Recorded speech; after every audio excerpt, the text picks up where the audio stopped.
Shout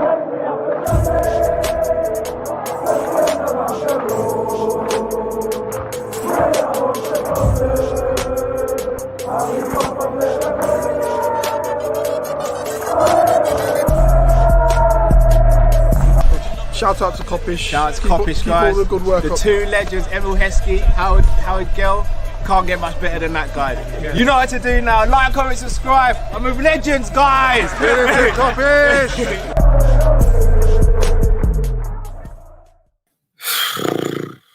Good evening, everyone. Welcome back to Kop-Ish for the instant match reaction for Man United versus Liverpool.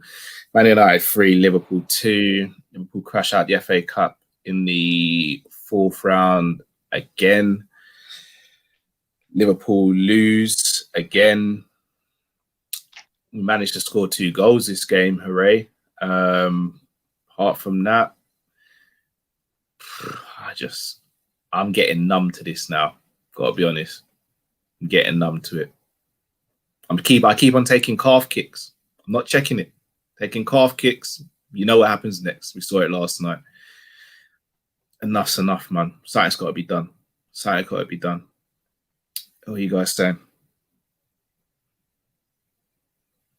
To be honest with you, I'm only sitting here because I'm part of the team and because I don't shy away from stuff. Obviously, you lot know I'm always here no matter win, lose or draw.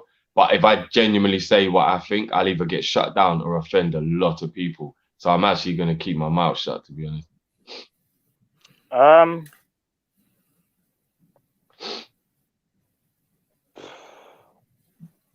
Okay, let me say this, Chris. We lost today because of individual errors. Reece Williams made an error. He shouldn't be playing. Klopp's made that clear. Once a centre-back, FSG won't give him a centre-back. He's got to play Reece. Matip can't play 3 games in a row or whatever it is. Milner made a mistake as well. That's how they scored. And if you ask me, the free kick was soft. And for me, Alisson made a mistake. In terms of the wall, everyone and their dog knew Bruno Fernandes was going to take it. So if that's the case, if you're Alisson, you position the wall to your right-hand side because you're telling Bruno to try and beat me and go over the wall. Bruno went to Alisson's side and Alisson still got beat. So in my humble opinion, Alisson should have really saved that. But it was a soft free kick. Jurgen Klopp right now is frustrated. Jurgen Klopp right now can only do so much. When he's talking in press conference, he's talking about solutions. That's his way of saying, in my opinion, that he's fed up. So there's only so much he can do. He's not Harry Potter. He's not David Blaine. He's not a magician. He's Jurgen Klopp. He's a manager. He's from Germany and he's a bad man and he won us the league, yeah? But how many times can Jurgen Klopp, look for solutions when you can clearly see the problem is at centre-back? We've talked about it for weeks and weeks. And you have to look at it like this, Cal. It's kind of straightforward. If we had a centre-back that's more able than Reece, maybe that centre-back doesn't make that mistake. Maybe a centre-back makes a mistake in a different game, but in my opinion, a more experienced centre-back doesn't make that mistake. It's affecting us badly. And the wickedest thing is as well, Cal, is that we weren't really that bad today, but you see a game at Old Trafford, which we always say when we play the occasion. We weren't it wasn't our worst performance, Cal. We had moments in the game, but it's fine margins, and you can't make these fine margins in a game like this. And that's what hurts the most because Mo Salah, got to give him enough credit, scored 2 goals. I felt like Bobby Firmino actually had a decent game. Just at least link-up play anyway. Link-up play was very, very good in my opinion. But I felt like Origi should have played because I felt like even though Firmino was doing really, really well in terms of link-up play and whatnot, we still needed a killer up top. Yeah. The bottom line is this, Cal. The bottom line is this, yeah? If FSG don't think we need a centre-back and they feel like Jurgen Klopp can keep playing Reece Williams, Nat Phillips and Matip throughout the rest of the season, then FSG, I respect it. I respect you. You've got us the Premier League title. You've got us, the Champions League. But I think it's time maybe you move the reins onto somebody else. And that's no disrespect to FSG because I will always respect them. We won the league underneath them. But when Jurgen Klopp is crying out for some reinforcements because you can tell that we need them, you kind of got to ask the question. But we're out again. As you said, Carl, it's a familiar thing. We keep coming on the show. and we just keep losing games, bro. And the wickedest thing is, you kind of felt like today might be slightly different, especially when we went in the lead. I always knew Man United were going to score, but I thought we would score again. But again, bro, individual errors cost us, and Jurgen Klopp is not a magician. I can only say it like that, bro.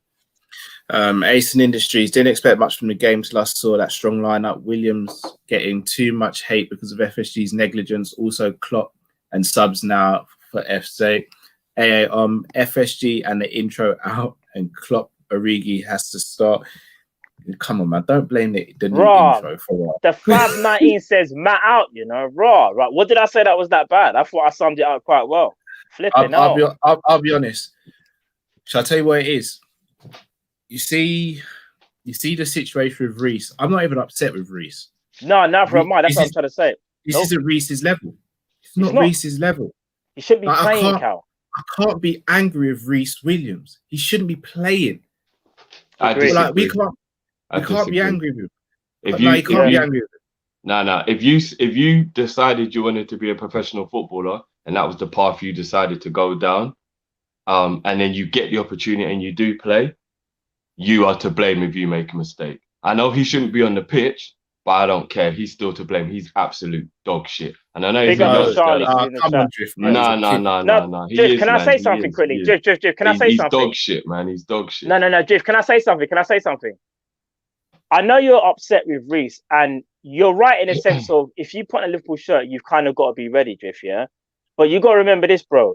He's kind of been thrusted into the limelight straight away, because really and truly, Drift, hear me out, Drift.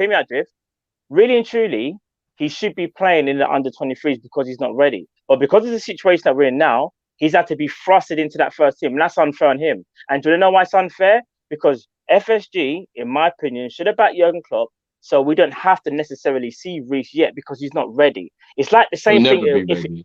No, bro, hear me out. It's like it's the same thing with Billy Cometti. These guys are young, bro, and they're playing big games. They're not ready yet, bro.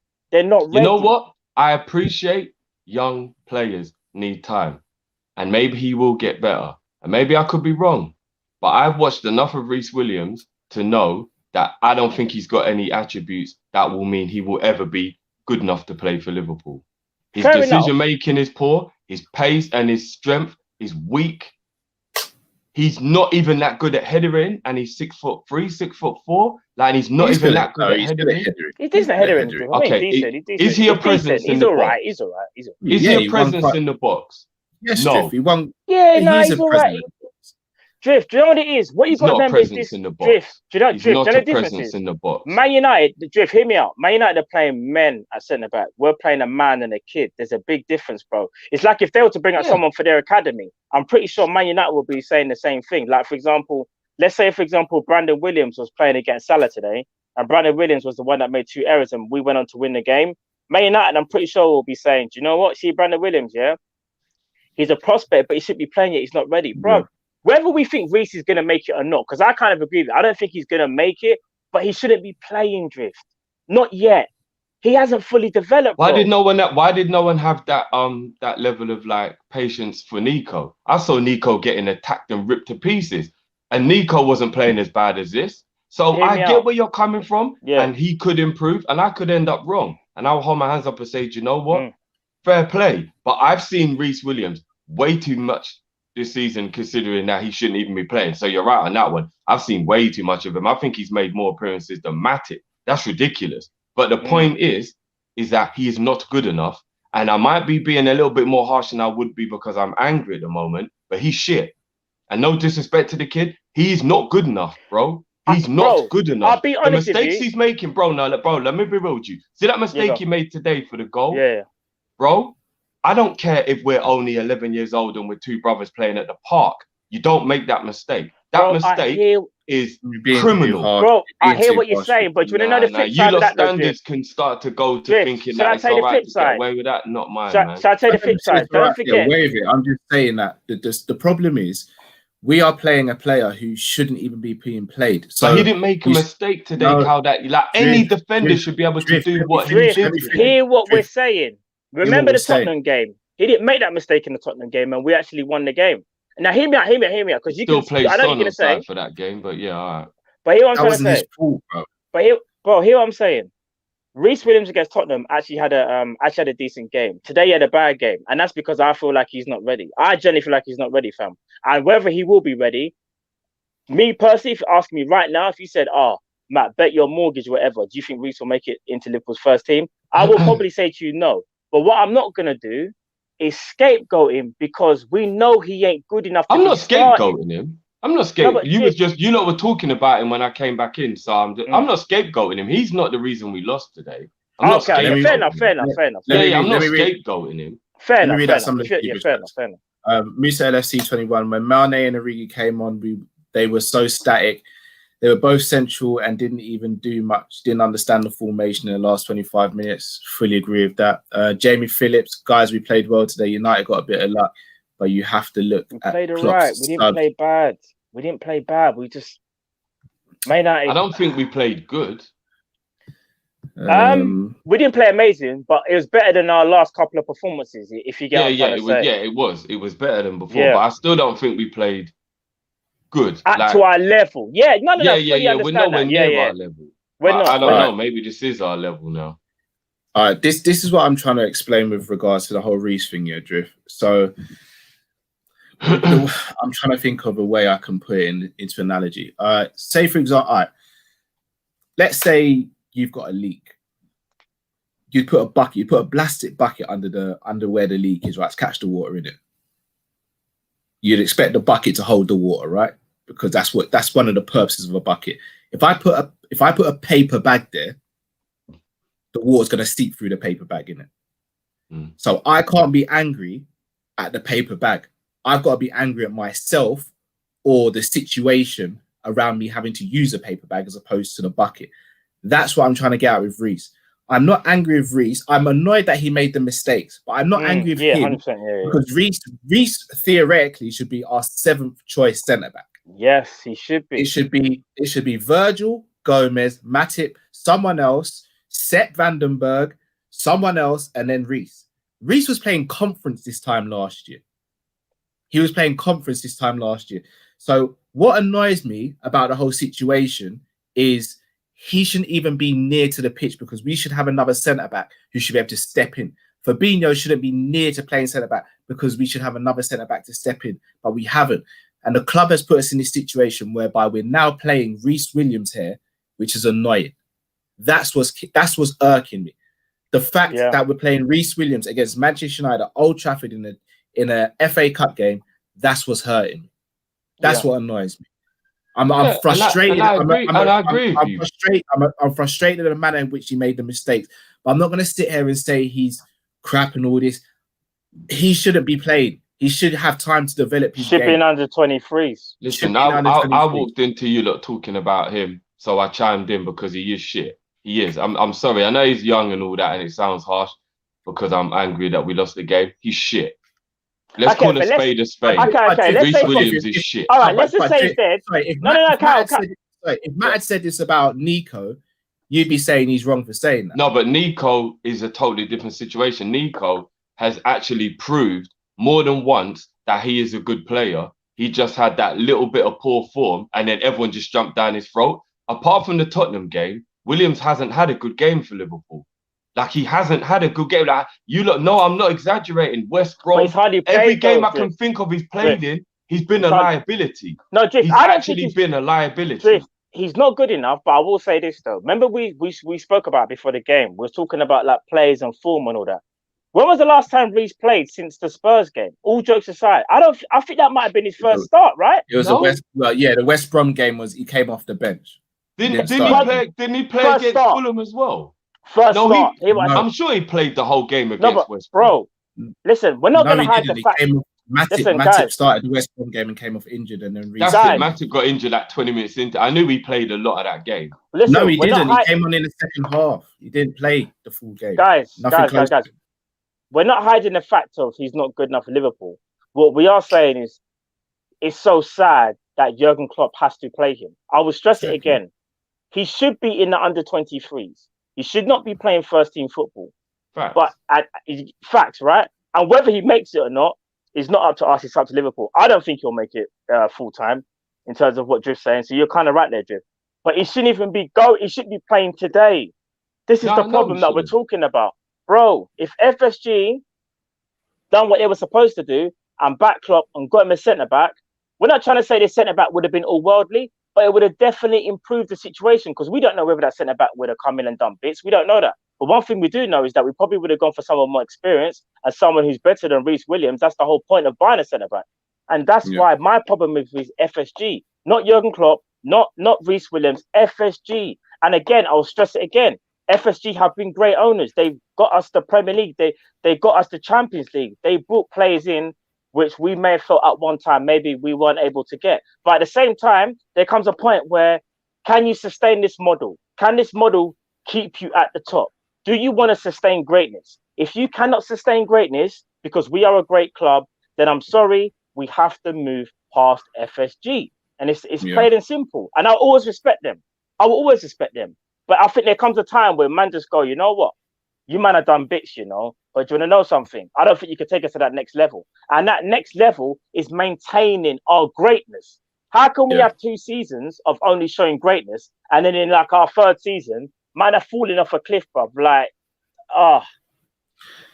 Can I just read out these 2 chats? And I just want to stick on that FSG point. So Monkey King, of course. positives from today. Bobby's link-up play, Salah scoring 2 goals and Trent's second half.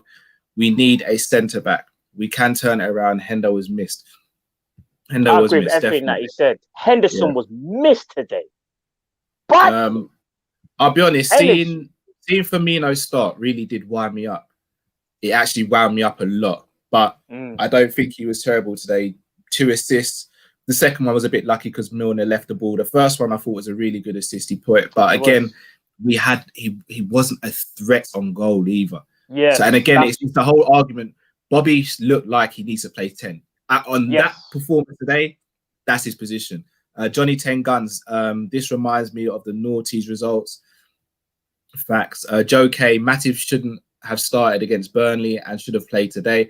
We didn't need him playing that game, and Phillips could have played that game. Nick, sorry guys, Williams not good enough for LFC. Nico should have come on as Trent is shot to pieces. Robbo is losing his normal level. Genie, come off. Bad call. Yeah, I didn't understand Genie coming off. Sorry, guys, just quickly, 3 minutes for the super chat, Carl. Just quickly, did you guys think Trent was that bad today, or maybe it's just me again? Was he that bad? Here's my problem with Trent. Trent thinks just doing long passing now is football. Agree. He's taken advantage of his ability because he's very good at it, and now it's all he does, and it's making him absolutely terrible in the match. Like he gets the ball and he just dwells on it, then hits a 50-yard pass. It's like, bro, what are you doing? What are you doing? Because I'll be honest with you, even though Sorry. Nick Samar, no defense. What do we expect? That's very true. Ace Industries. Reece joined Liverpool in 2019. Can't expect much early. Look, just to echo what you were saying, Drift.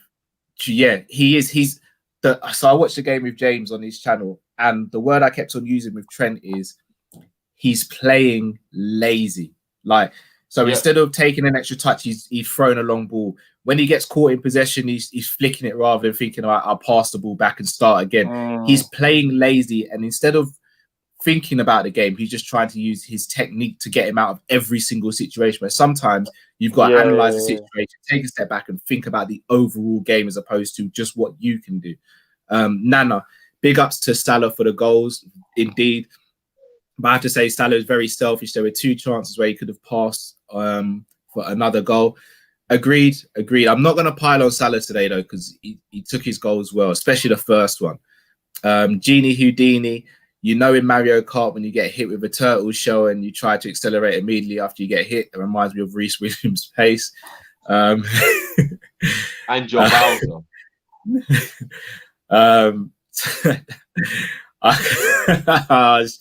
I was really trying to keep it straight face there. It's a very good analogy. All right, so just on the FSG stuff, and again, I'm not coming for the whole FSG in crowd, and I'm not going to sit there and say I'm FSG and I'm not FSG out. I'm FSG. Make sure Liverpool stay on top. That's where I sit with this.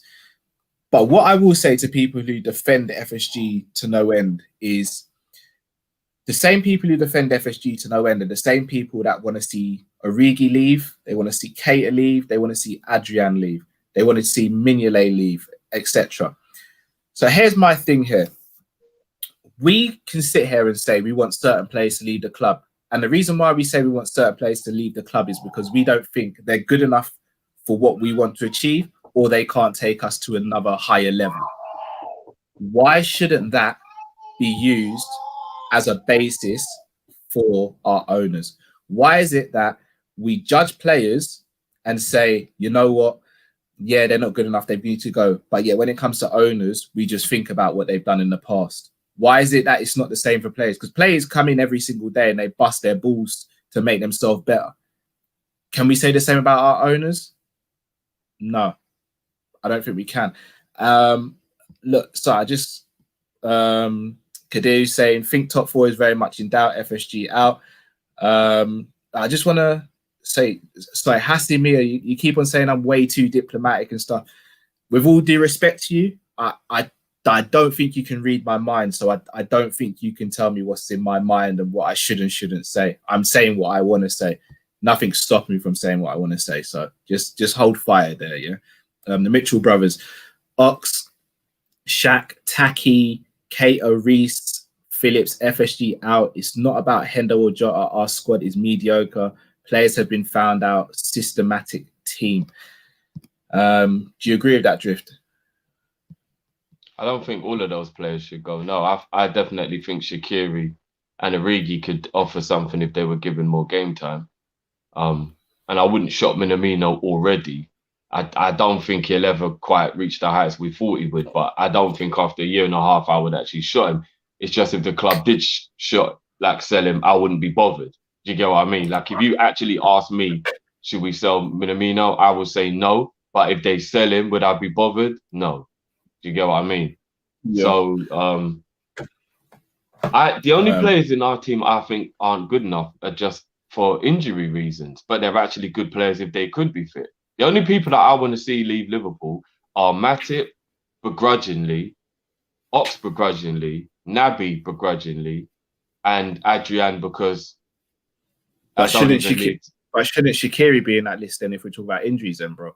Yeah, he should, but I always believe that Shaqiri's ability, if he could be used in the right way, I'd be willing to put up with his injuries if all the other players weren't injury prone. Like, I don't mind one player who's got the talent of Shaqiri being able to hang around if he's the only one. Do you get what I mean? But when he's on top of like 3 or 4 other players, that's when it becomes a problem because our whole squad is too injury prone. But I wouldn't be bothered if Shaqiri stayed and tried to prove himself. But Naby and Ox and them lot were replaced with players who were fit all the time. That's the only thing I'm saying on that. Okay. But I don't think he'll ever be given the opportunities anyway, and that's what my kind of problem is. Because, bro, I got hella issues with Klopp, you know. Yeah, we're gonna speak about that. We're gonna speak about that. So, Dodi, I want your guys' opinion. I want to know your guys' opinion, but to me, it looks like after January with no centre back, we are only going down and down. Where are we going? I don't know, but I agree with that. It don't look good. Just by the way, No, go on. Just accepting mediocrity now. Serious ambition problems at this club. Again, yeah, agree. Go on, Drift. Yeah, no, so I saw a few comments of people saying that they think that Matip and Naby are just as talented as Shaqiri. Maybe so, but I think them two play in positions that are way more important for us to have players who can be fit regularly. I think at centre-back, it is absolutely vital that we get in some centre-backs that can play 32, 35 games comfortably every season. Like that position there, like you're seeing what's happening right now. It's detrimental to our team having an injury-prone centre-back or having 2 injury-prone centre-backs, so to speak, because I know Gomez doesn't get injuries that injury-prone type injuries, but he seems to miss 3 or 4 months every season, regardless what the situation is. I think you're going to struggle more with that. On Gomez has 1 more season for me. if he gets injured a lot next season, I'd have. Yeah, I probably will start to get fed up as well, even though I know how super talented he is. Because you're right, he does miss 3 months every year. Every year he misses 3 months. Guys, let's be real. Let's be real. We love Gomez, yeah, and Drift. We've met him in person. The man is sound. We got bare love for Gomez. We all do. Cal does as well. And I think with Gomez, I think we're allowing him the extra time because we know he's young and we know how phenomenal he is. But we can't shy away from the fact of he gets injured just like Navigator, just like Matip, just like Shaqiri to a degree. Regardless of whether we say he's injury prone and gets those kind of impact injuries or not, he gets injured, full stop. Let's not talk about how he gets the injury. He's just injured and he misses large parts of the season. But you can always give a little bit of an extra blight to a man. I hear that. Broken metatarsal, broken ankle, ACL, because those injuries it's his body breaking down. Like say Sturridge was always calf strained 8 weeks. Thigh muscle, do you know what I mean? Hamstring, and it's just like that. Just means his body can't handle it. But impact injuries aren't your fault. That's the one. Bro, one thing I would say is this, and this is something that we don't even think about that much. Since Gomez came into Liverpool, he's had a lot of long-term injuries. He has. You could arguably say if Gomez was fully fit and never had those type of injuries that he's had, bro, the level that he's playing at could be way better than what he's even showing now. There's actually a point. And I was actually thinking about it the other day. I was like, how do we not even know Joe Gomez could arguably be the second best defender in world football? But it's just that because he keeps getting his injuries, he's never been able to have that steadily increase of playing time, experience. Like we'll never see it. And that's what worries me with Joe Gomez. Like he will always be a great defender. But my problem with Gomez is that we have to call it how we call it. He gets injured. He misses large parts of a season, just like Naby Keita, just like Matip, just like Shaqiri. And if these guys can't stay fit, unfortunately, at some point, we have to cut our losses. And he may go on somewhere else and be an absolute amazing star. But for us so far, it's not working. So we've only got to hope that my man can stay fit because we know he's got all the potential in the world. We do. Yeah. Gangan Deep should have played 4-2-3-1. Gini and Thiago in a 2 Shaq. Jones and Mane in a 3 and Salah up top. Should have played Milner instead of Trent to solidify our right-hand side to protect Reece. Next to my FFSG, no excuses. The whole world knows we need centre-backs. Going back to that Milner comment, so to cut you, so Cal, just quickly. Yes, Milner might have offered more protection defensively, but let's not sleep on the fact that Milner actually let the ball go over his head. So that could have easily been the other side, and we might. But you know what? That's a situation where I think it's a little bit. It's more harsh to be angry at him because he was trying to run back in and fill in the position that he wasn't playing in, and he is a short guy. Like technically, where would a centre back? Misjudgment, though. It's misjudgment. No, but it's easy to misjudge something when you're only 5'5". Like he's a short guy. Do you know what I'm saying? He just misjudged. No, it was just a genuine mistake. But we can't say. I don't even know if I'd say misjudge. I just think the ball was just too high for him to reach. Because Robbo could have easily made those mistakes, but Robbo don't really make mistakes. Again, it's just a mistake. Remember, I hate to say it, he's just getting on a bit, bro. He ain't gonna be the same James Milner. I know it goes down as a Milner mistake, but when I watched the replay, I don't think he was tall enough to get it anyway. Like it looked like it was just too high for him. No, do you know what it is? He kind of came forward a little bit and realised, flip, it's gone over my head. Yeah. If he kept on going back and kept on tracking the ball, but he thought, I can kind of cut the ball out, I might be able to get it. It's just a slight misjudgment. It looked too high. It's just a genuine mistake. I'm not bashing Milner. It's just a slight misjudgment. Milner's the guy, but again, that's what I'm trying to say. It's not as easy as saying, if Milner was there instead of Trent, that it would have been even better. So I don't know. Ashish, it's my 22nd birthday today. Happy birthday, bro. Love you all. Right, big up. For you guys, especially Drift. I watch you guys every week. You guys know that injuries affect the way we play. But what the F is Klopp doing starting Curtis left wing? Please buy a centre back. Let's drop the beat for your birthday. Happy birthday, bro. Happy birthday, brother. Positivity for your birthday. Sorry, the club.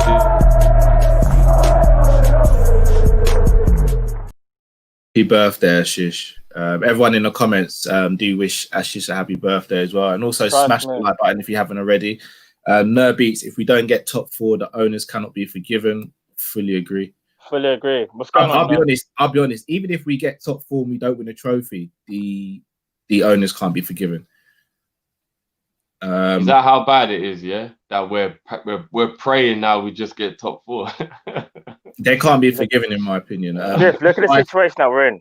Five-star F1. Yes, we can see you on Twitch, guys. If you're on Twitch as well, do follow us on Twitch. We are on Twitch as well. Yeah, as I said, the owner, it's not just top 4 for me, and I forgive the owners. Like, if we don't win a trophy of some sort, then nah, I'm not forgiving the owners. Like, we had enough to do this season. Like, I know it's a compact season and stuff, but a couple more signings, it would have been fine. Aziz, Highline has to stop. We don't have the players. Again, I've got to say, with the Highline stuff, today it wasn't a case of the Highline being an issue. It was individual errors. It wasn't to do with the structure. Cal, you say that, yeah, and I know that you do have a point, but is it time to get onto Klopp?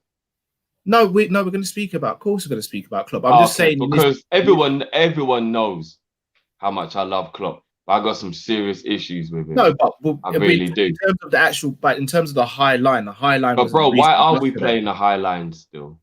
No, but look, I'm not saying it works all the time, but I'm saying if we talk about this particular game, we didn't lose because we played a high line today. That was. But they got in behind us way more than they should have, though, bro. Because we keep playing, and it happened in the league game. I know Rashford was offside a few times. I even think Rashford was offside for his goal today, if I'm being honest with you. It wasn't. Shall I tell you why? Shall I tell you what's easy? Shall I tell you why? VAR would have caught him off, Cal. I bet he would have been about an inch offside. He did look a bit like he was offside, but yeah, sorry, Matt, go on. I'll tell you why it's easy to say don't play a high line. The reason I say it's not always the case is because think of it like this, yeah. We don't have them rugged defenders like a Burnley or something that can play like on the edge of our box and just like be scrappy and they're fighters, so to speak. So do you know what that's saying? In my opinion, especially he's keeping the high line. He's basically saying, I don't trust Reece in that for a scrap. I don't trust him. So I'm basically going to push high up the pitch. And even though I know Reece is slow, I'm hoping and I'm counting on him not to make a mistake.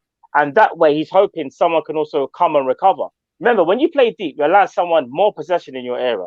And you're also allowing someone to kind of dominate the game by falling back like that. And the reason I say is because he ain't doing that, bro. We don't have them kind of defenders. Like, if we had like I don't know, like a battler, someone that you kind of know that, like, when anything comes near the box, you can header it out. Anything scrappy, they're getting their foot on toe to it. We don't even have them type of defenders, fam. We're playing an under-23 Reece Williams, who's clearly underdeveloped. Like, it's like throwing bacon on the grill for 1 minute and thinking that you can serve it to somebody. And then you've got Fabinho, who's a midfielder, playing at centre-back. We can't do that, fam. Yeah, anyone watching, never throw bacon on the grill for 1 minute and eat it. You can't do it. You can't. Things there, Kian run, you know. Run, bro. Tahir Qureshi, FSG are fake billionaires. Let to buy doesn't work. Nana, counter-attack is our Achilles heel. Maybe if we're giving Trent and Robbo the freedom to go forward, it's time we tried 5 at the back. Again, you ain't even got enough defenders to play 5, bro. But the reason it's looking so disjointed is because for me, Fabinho, Hendo are the ones, and Genie are the ones that mop up in midfield when them two go forward. Their man aren't in midfield anymore. They're not. They're playing centre backs. Amo. That's so crazy when you say that, you know. Bro, how is Reece that slow and unathletic? Even when he slide tackles, it's dumb slow. I've seen more pace in my mum's Winnie. But, those slide tackles, I don't know what. Did you see the slide challenge? He tried to get Cavani, and I think he might have either missed it. Bro, I was like, it was appalling. I thought I was watching Reece in 0. You know, when you go on YouTube, guys, I'm sure guys have already seen it. You know, on YouTube, you've got an option to select speed, and you've got 0.5, 1, and 2. Bro, I thought man was watching 0.25, an option that I've never seen before. Reece was sliding in, and man thought he was Neo and forgot that everyone else is walking at normal pace. Bro, it was shocking. I can't even front. Ace in Industries, Robertson is tired, and Klopp won't rotate him. Yeah, I thought Simicast could have got a game today. I'm not going to lie. I thought it was Max Payne, you know. Flintoff can't be asked, FSG out. Not backing our best manager in Premier League era, even when he's crying for a centre-back joke, physically, emotionally, and mentally drained. Yeah, I echo that. I can tell you lot right now, I'm so drained and emotional after the last month. that I'm actually probably saying things I don't even mean because I'm just so like devastated at just how bad we're being right now. Like it's Drift. Do you know how peak it is? Yeah, we've gone from being Premier League champions to the other to day was begging playing top for four to playing Fabinho and Henderson at centre back. and begging top four. Oh! Begging top four. The You way know the what? season's looking at the moment, I think any Liverpool fan who's real with themselves would actually say top four is going to be an achievement. Yeah.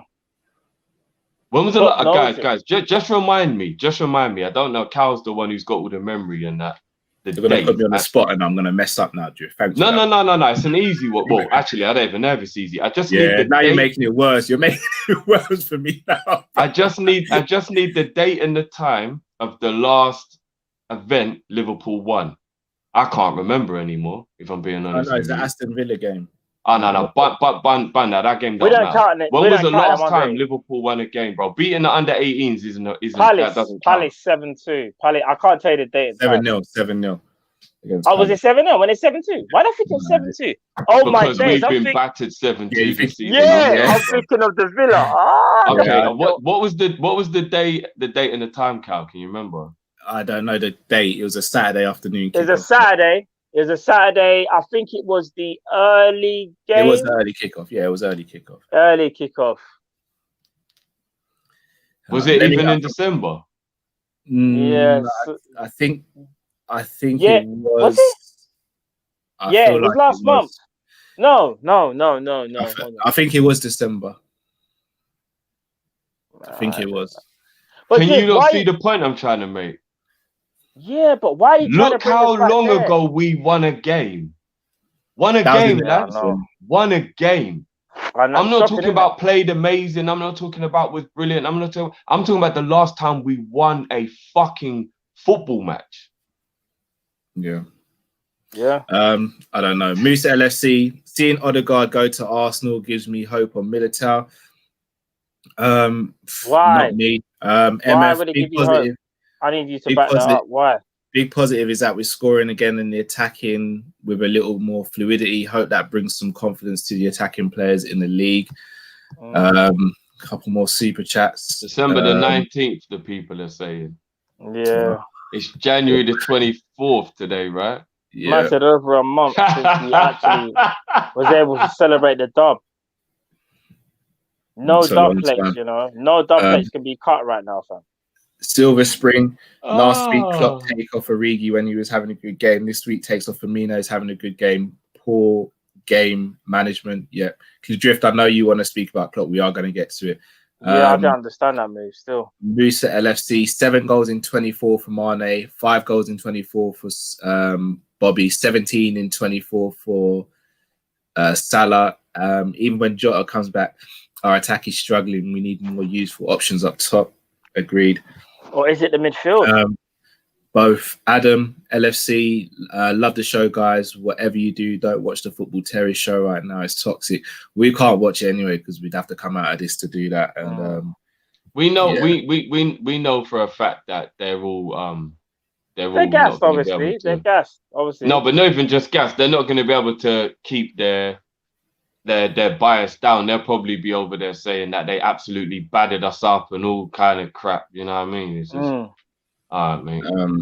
Khalil Hassan, if we don't get top 4, I want us to finish 8th. And Origi has 48 goals in 68 games of actual minutes in his entire Liverpool career.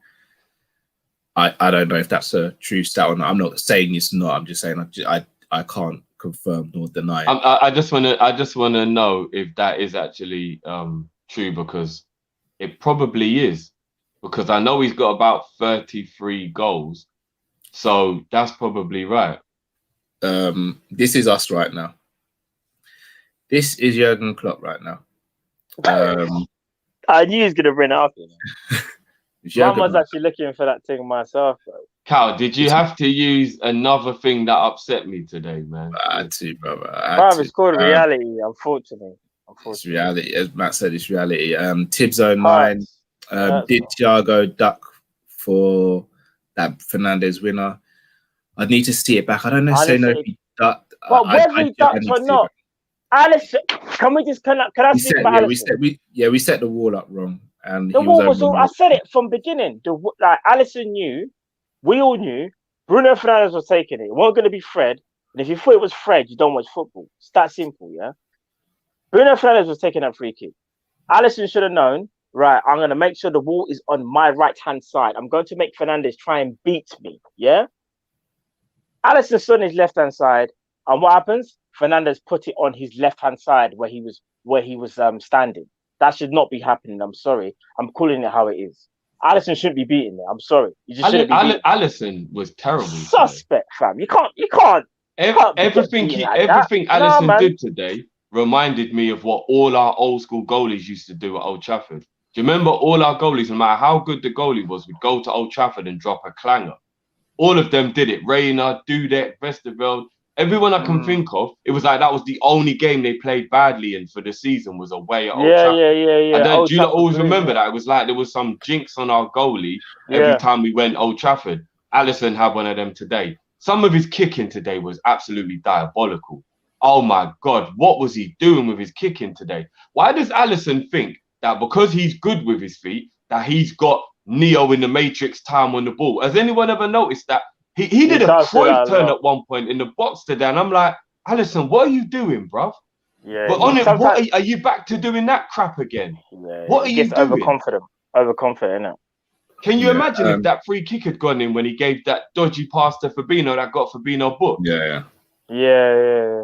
Khalil Hassan, yes, it is check transfer marked. I'm just saying that's to do with Origi.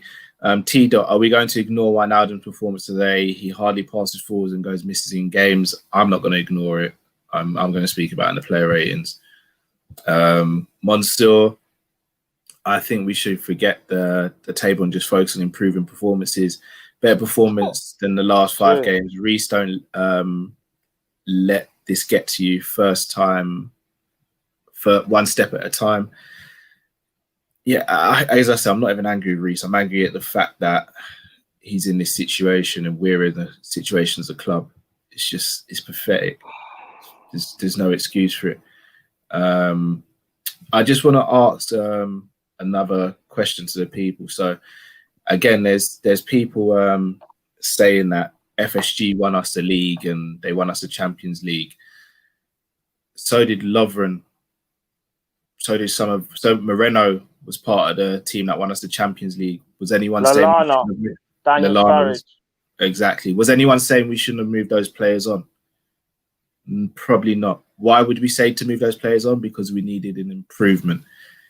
Again, people, if we're going to speak about FSG and the good they've done, let's think about the whole big picture, and let's think about how we'd be speaking about players if FSG were doing the same thing as players.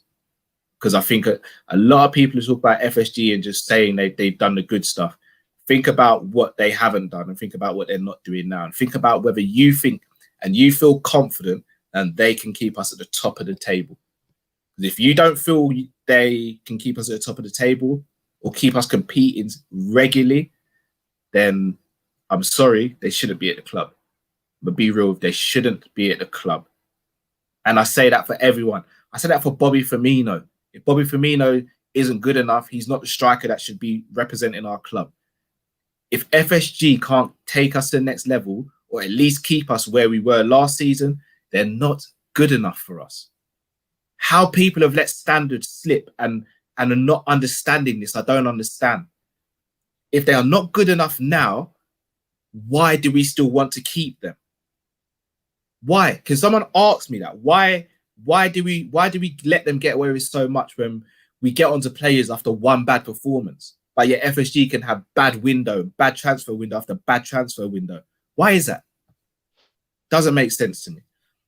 Bro, I said what I said about FSG at the start of the show. Eaton, big up my Jamaican bros. If we can't retain our title, I might have to start cheering for City for the rest of the season because we can't afford United to win it. I would be depressed. Yeah, I'm not rooting for anyone. I'll be a Leicester fan, to be honest, because I'm not rooting either. I'm not rooting for anyone, but I'm definitely don't want to see United win it. Dinesh, Drifty, you're right about Liverpool. I was wrong. We were going to retain our title and win the Champions League. We're fighting for top 4. This is what's happening. You're making it optimistic. Just lose faith now. I don't want to be right in anything I say. I just say what I think is happening based on what I'm seeing in front of my face. And I just hate that a lot of the time it comes true. I didn't want to be right about Henderson playing centre back. I don't want to be right that we were going to mess up. I don't want to be right about any of this crap. I didn't want to be right that we were going to lose to Southampton or we weren't going to beat Burnley. I don't want to be right about these things. It just is what it is, man. Mr. Tibbs 09, does FSG truly understand that the Liverpool Football Club culture? Why settle for mediocrity? I'm beginning to question whether this is the case. I genuinely don't know, but we have let standards slip.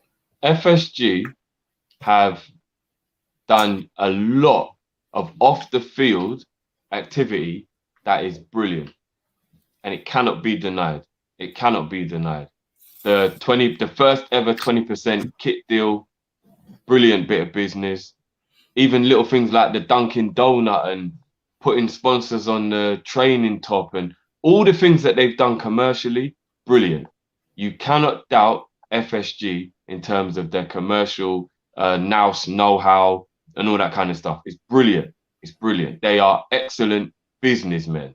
That's how they're billionaires. Jay Henry's worth £2 billion. That doesn't happen if you aren't. I mean, there could be some dodgy stuff along the way. Who knows? But in general, you do that when you're shrewd and you are very good at business. But we all know that business is only a small part of football. And the biggest part of football has to be putting the club before profit. That's the biggest part of football. You don't even buy a football club for profit. You buy a football club to make it successful and to do what's best for the club, not what's best for your pocket. We all know that any club who's had an owner who's always thought about their pocket, it's never worked out, ever. I don't even think I have to check history. I've just got like Aston Villa, Tottenham when like Alan Sugar was there and little things. I'm trying to remember anytime someone's tried to think about profit and it just don't work. You don't. We're the only club that we've been lucky that it's. Yeah. We're literally the only club. Newcastle, look at Newcastle. It's like you can't do it. Sure. So even though off the field they've been brilliant, and I'll always give them their ratings for that, on the field, they kind of made one or two good decisions that ended up making them a bit lucky. And I know it might be a bit disingenuous to say that, but I'm not going to lie. Klopp was an obvious appointment. I'm still glad they did it, but it was an obvious appointment. Do you get what I mean? Like when people say, you've got to give FSG credit for getting Klopp. Yeah, for actually doing the action itself, of course. But the best manager, or one of the best managers in world football, was at home with no job. It's a no-brainer. Like you can't really rate that highly. Do you get what I mean? You're just happy they did it.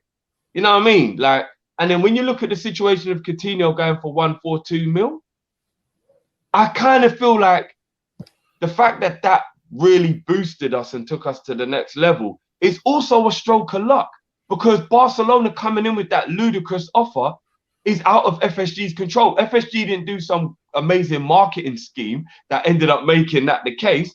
Barcelona just was stupid and went, we just want him so badly. We've got this Neymar money lying around. Here it is. Like, you know what I mean? We just want him that badly. And then he ended up handing in a transfer request that meant that they didn't even have to pay him off. He relinquished all these like bonuses and all that. And we got 142 for him. Plus, we didn't even have to pay him all his bonuses and that. So when you really deep what brought us our success, I can't necessarily say FSG are fully credited for that.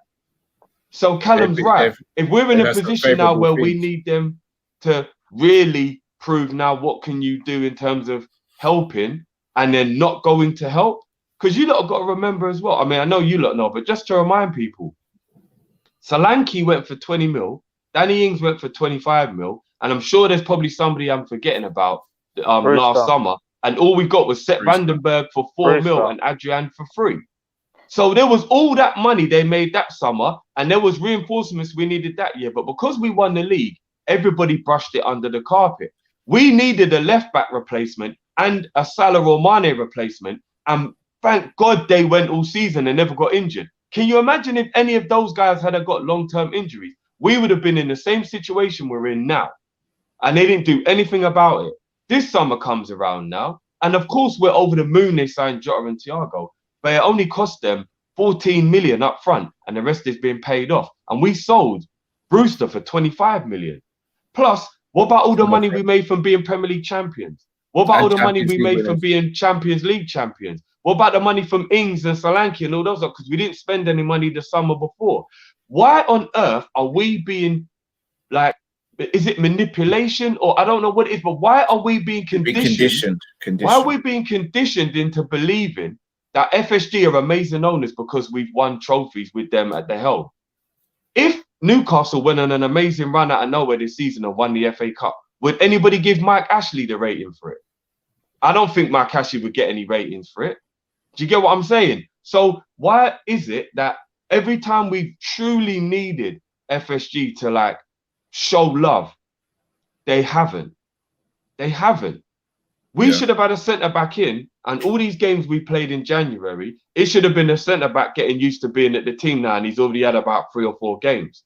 Do you get what I mean? No matter who it was, that's what should have been. We should have had the announcement ready on, like, I don't know, December the 28th, that as soon as the transfer window opened, this is the guy who's coming to the club. Because we've known since Gomez got that injury, our 2 main centre-backs are out for the whole season, and the centre-back that we have is an injury-prone centre-back. And there's no senior centre-backs at the club that we're playing. A 19-year-old that you guys have already said isn't good enough.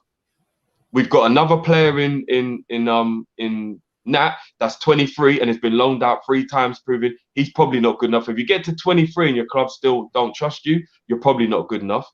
And we've got Henderson, our captain, and Fabinho, our defensive midfielder, having to play games, important games like Man United, where they're both at the centre-back position. And the FSG are still sitting at home going, oh, nah, it's COVID, whatever. I've seen other clubs making moves in this window, Cal. And they're not even trying to win the Premier League, bro. Arsenal signed a backup goalkeeper in Matt Ryan because they saw that Runnison wasn't good enough, and they signed Odegaard because they know they needed a bit more creativity. This is Arsenal we're talking about. Lloyd McCallum, good evening, guys. It was my grandson's 11th birthday today, and he liked Salah. Do you think today he had a couple of chances where he should have squared it instead of shooting and missing? Yeah, he should have. He should have. But he also scored 2, so I've got the frustration of Salah, innit? Yeah, but as a little shout out for your grandson, bro.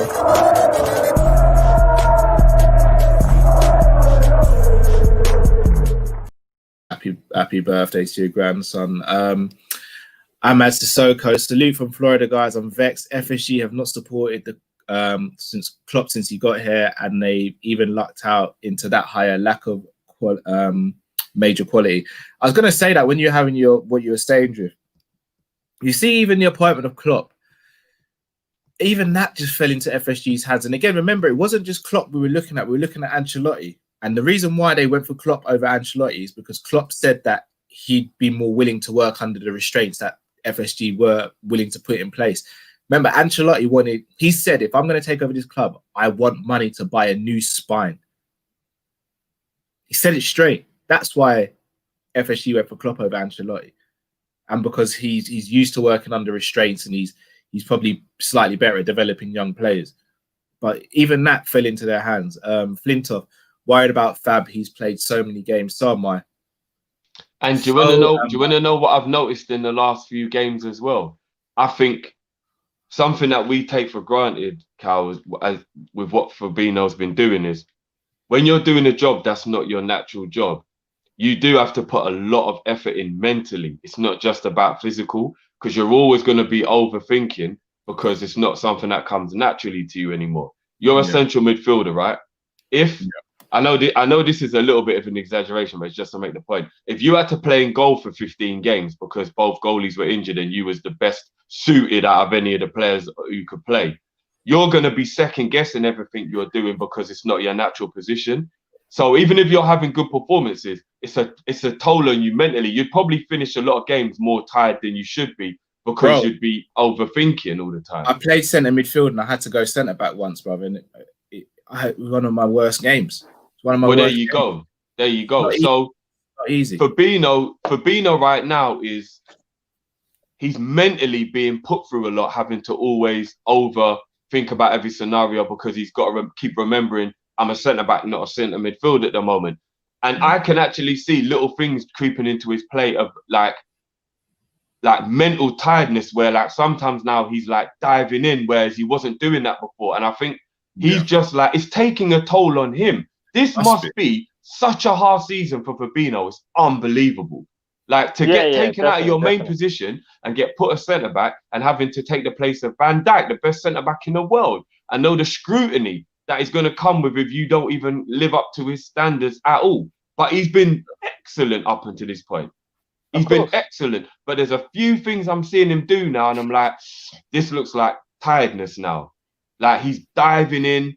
He's being a bit like, he's second guessing himself a little bit. And I'm like, I'm starting to even get a bit worried that it's taking its toll on him. And if he gets into poor form of any kind, we're done. We're done.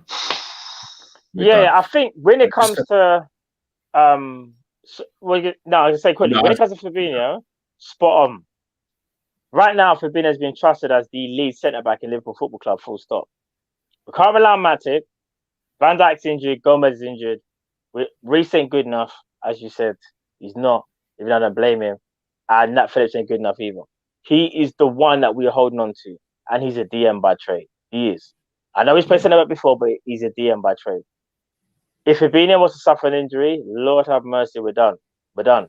I think he's been exceptional. He's arguably been our player of the season. When you asking someone to change position, and not only that, be the talisman for the team, because really and truly, we all kind of know it all rests with Fabinho. We know if there's ever a day Fabinho can't play and Matip's out injured, we are absolutely screwed. Testament to him for playing so well. But you're right, Gift. He's starting to make those kind of little errors that he wouldn't have made before. And that's because it's probably pressure as well, bro.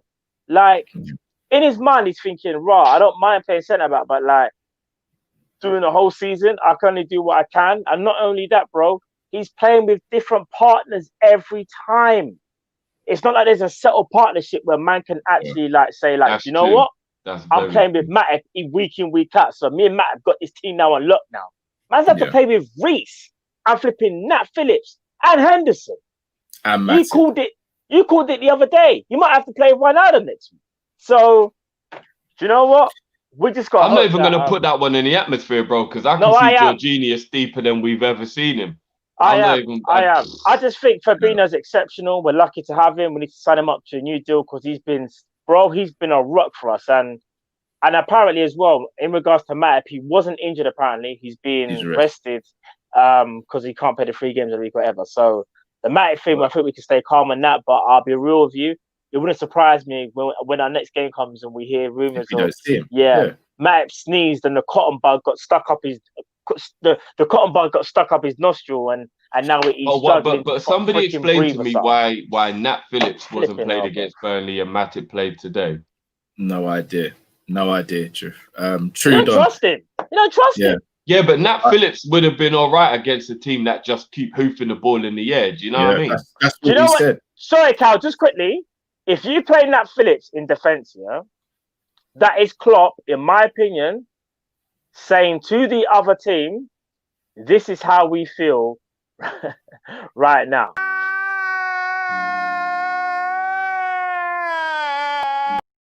You can't let out how you really feel against other teams if you're playing Nat Phillips, fam. It's that simple. True done. Keep in distress. Under FSG, we're like a woman with a great rack but no back.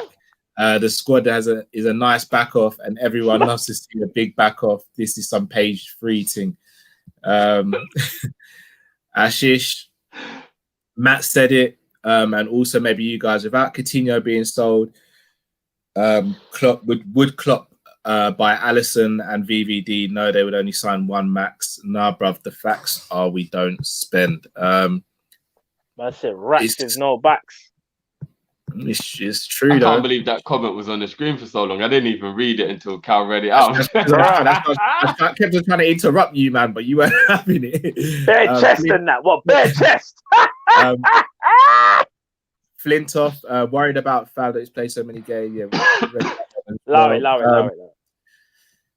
What was I going to say? So, should we do player ratings, guys? Mm-hmm. Should we, yeah, let's move to player ratings still. let's start with Allison. Hold on, sorry. Danny B, do you think we should have played Genie centre back instead? No, not for me. No. Instead of Reece Williams, yes. No. Drift, Yes. you want to know something? In hindsight, you may feel like because he's more experienced when I made that error. Not even But hindsight, bro. Not No, even but hindsight. Drift, do you know what it is? I'm sick and tired of playing centre midfielders at centre back. Like there's So am I. Bro, Genie, why not? Not in a free, you know. This ain't back in the days of when we played Emirates and Wijnaldum and someone else. Wijnaldum is a better centre back than Reece Williams. I don't know. All right, let's do. I don't know. Let's do Maybe. ratings. So Allison, go. we'll give Allison today. 4. Allison, 4. Terrible. He was- Worst he was game I've poor ever today, seen bro. Allison have. Man had nightmares at Old Trafford. Man had nightmares. Theatre nightmares. He had them nightmares. Let's be real. Matt said it best when he was explaining it just briefly before. It is absolutely criminal. Any shot beats you at your near post. It is goalkeeping 101. Absolute facts. That ball was so close. By the way, that little rat-faced cheating shit who kept trying to move the ball further back so he could get better angle on the shot. And the referee, like, once or twice tried to stop him, but then just let him get away with it. It was so close. If he can get that up and over the wall, you just got to rate the skill because obviously he is a good player, yeah? Allison was actually still over the other side of the pitch, telling his wall where to be when the referee blew the whistle that technically Bruno could have almost scored an open goal. I don't know if you lot saw it. He was all over the place for that free kick. He was all over the place. He had no idea what he was doing positionally. It was like his head was gone. And I don't even know why, because it wasn't really his fault for any of the goals. So I'm thinking, why was he so all over the place today? His kicking was whack today. Like, oh my God, some of his kicking was just... And when it did reach the player, it was like the player was like really having to like stretch the top of going in for a throw-in and stuff like that. Like, yeah, Ali, that's the worst I've ever seen Allison play. I had a bad day at the office. You know when you have a bad day at the office, Carl, when you're going to work, yeah, and you've had like, I don't know, maybe you stayed up all night, little man was crying, whatever, you ain't had a great sleep, and you walk into the office and your manager gives you like 5 things to do. And already on the first thing you've made bare errors, you're like, flip sake, like, what am I doing? You're just having a mare, innit? That was literally me after little man was born. I went back to work after the paternity That was me, fam. My manager gave me some straight things that man does in his sleep, bro. But you want to know something? Man was so tired. Man could have said to me, like, can you just do this for me? And I would have been like, huh? I started to forget where I was parking my car, bro, when I was going to work. How about that? Bro, man was walking into work and I felt like man had some kush. That's how deep he was. Like, man felt like he was floating. Like, no sleep, you know? Man coming to work and I'm like this. I remember when I had an infected wisdom tooth and I weren't getting any sleep, and I actually started hallucinating. Sleep deprivation is no joke. Nah, bro, it's a real thing, you know. When you don't get no sleep, the body needs rest, bro. The body needs a reset. Trust me. Stephen Borman, so bloody depressed with our situation and FSG incompetence. Big up you guys, though. You lot should have 1 million subscribers. Smash the like, people. 1,700 people in the chat. All right, smash that like, people. I know we lost today, yeah, but let's just try and, you know what I mean? Let's try a thing here, innit? Let's just try and keep the spirits up. I know listen, we didn't win today. Even if you're a United fan, here for the giggles, smash the like button. Smash the thing, bro. Just do it. Smash the thing, bro. Engage. We definitely know. We're not gonna get a like from that, dude. No, but you know what? If you're a bad man and you're in the chat and you engage in the thing, then smash it, innit? Smash the thing if you engage in it. That's all man's gonna say. You know what I'm talking about. William Wright, you know it's Pete when Arsenal have more ambition than you. Only difference between us and them is we got lucky with Klopp and the Coutinho money. That's what I've been saying. Bro, I've been saying that for the longest time. We are Arsenal Football Club just with Klopp and with players who have market value. That's the only difference. This one time, bro. Khalil, Hassan, Dream Window, White, Torres, Mbappe, Or. Torres. We'll get how Torres. Oh, okay. Not steroid Torres, at the I moment. was have you seen Ferran Torres? Yeah. He's on a Man, mad thing right now. And I looking like the white and Garnu, bro. Like, Sammy Berhane, FSG reign was going nowhere until Klopp's appointment. Some of their decision making during that time was suspect. Weren't they lining up Roberto Martinez for the job after they were? And they had a sponsor by Warrior. Flintoff, Thiago 5 starts, no wins feel for him. Yes, that's not right. Do you want to know something as well? Did you not see before Thiago got taken off? Yeah, there was a ball that was played, and bro, I'm not gonna lie, he looked like he was running in quicksand. His legs were gone, you know. You can tell he's not match fit. Yeah, he's been overplayed since he's come back as well. Of course, because we shouldn't. But you can tell he's still getting his legs. You're right. Even I was thinking to myself, wow, he's struggling here. He actually looked up. When you look up when you're running, you're out on your feet when you do that. Yeah. Man said, it was a beautiful day. Bro. But you know what the problem is? The problem is that we're not playing the way we thought we were going to play when we signed Thiago. When you sign Thiago, you play a certain way and he dictates the game and everyone does their job around him and it's all hunky-dory. Just like what he did for Bayern Munich and what he does for Spain. But when you play the way we're playing right now, what is he meant to do? He's not a Coutinho or a Kevin De Bruyne where what he brings to the team is something that he can do by himself kind of thing. He's a facilitator for the rest of the team to flourish. So if we're playing like, you know, even like if people try and make stupid comparisons to like Fernandes is the most advanced midfielder in Man United's team up the pitch. Of course, he's affecting the game in the position he plays. Play Fernandes at the base of a midfield in the number 6 role, and he won't do anything. Bruv, that's exactly what I was going to say. Thiago, even though he's played DM at Bayern, he was in a 2. You can't ask him to play single DM with Milner, whose legs are gone, and Gini Wijnaldum. Obviously, Gini Wijnaldum's so basically, Gini's the only one that's really going to help him. When he was at Bayern, he was in a 2-man pivot. Right now, we're asking man to control the game, but also do the running. He's not that type of guy. And create. Do you know the only way you can play? The only way you can play Thiago in that single DM is if Henderson's playing, because Henderson does more leg work than Milner, because Henderson's got the legs in it. So if you got Henderson and Wijnaldum next to him, I think you can kind of get away playing Thiago in that 6. But if not, I beg you, play the 2. So Wijnaldum has to be a bit more disciplined, or Milner. He can't do it by himself.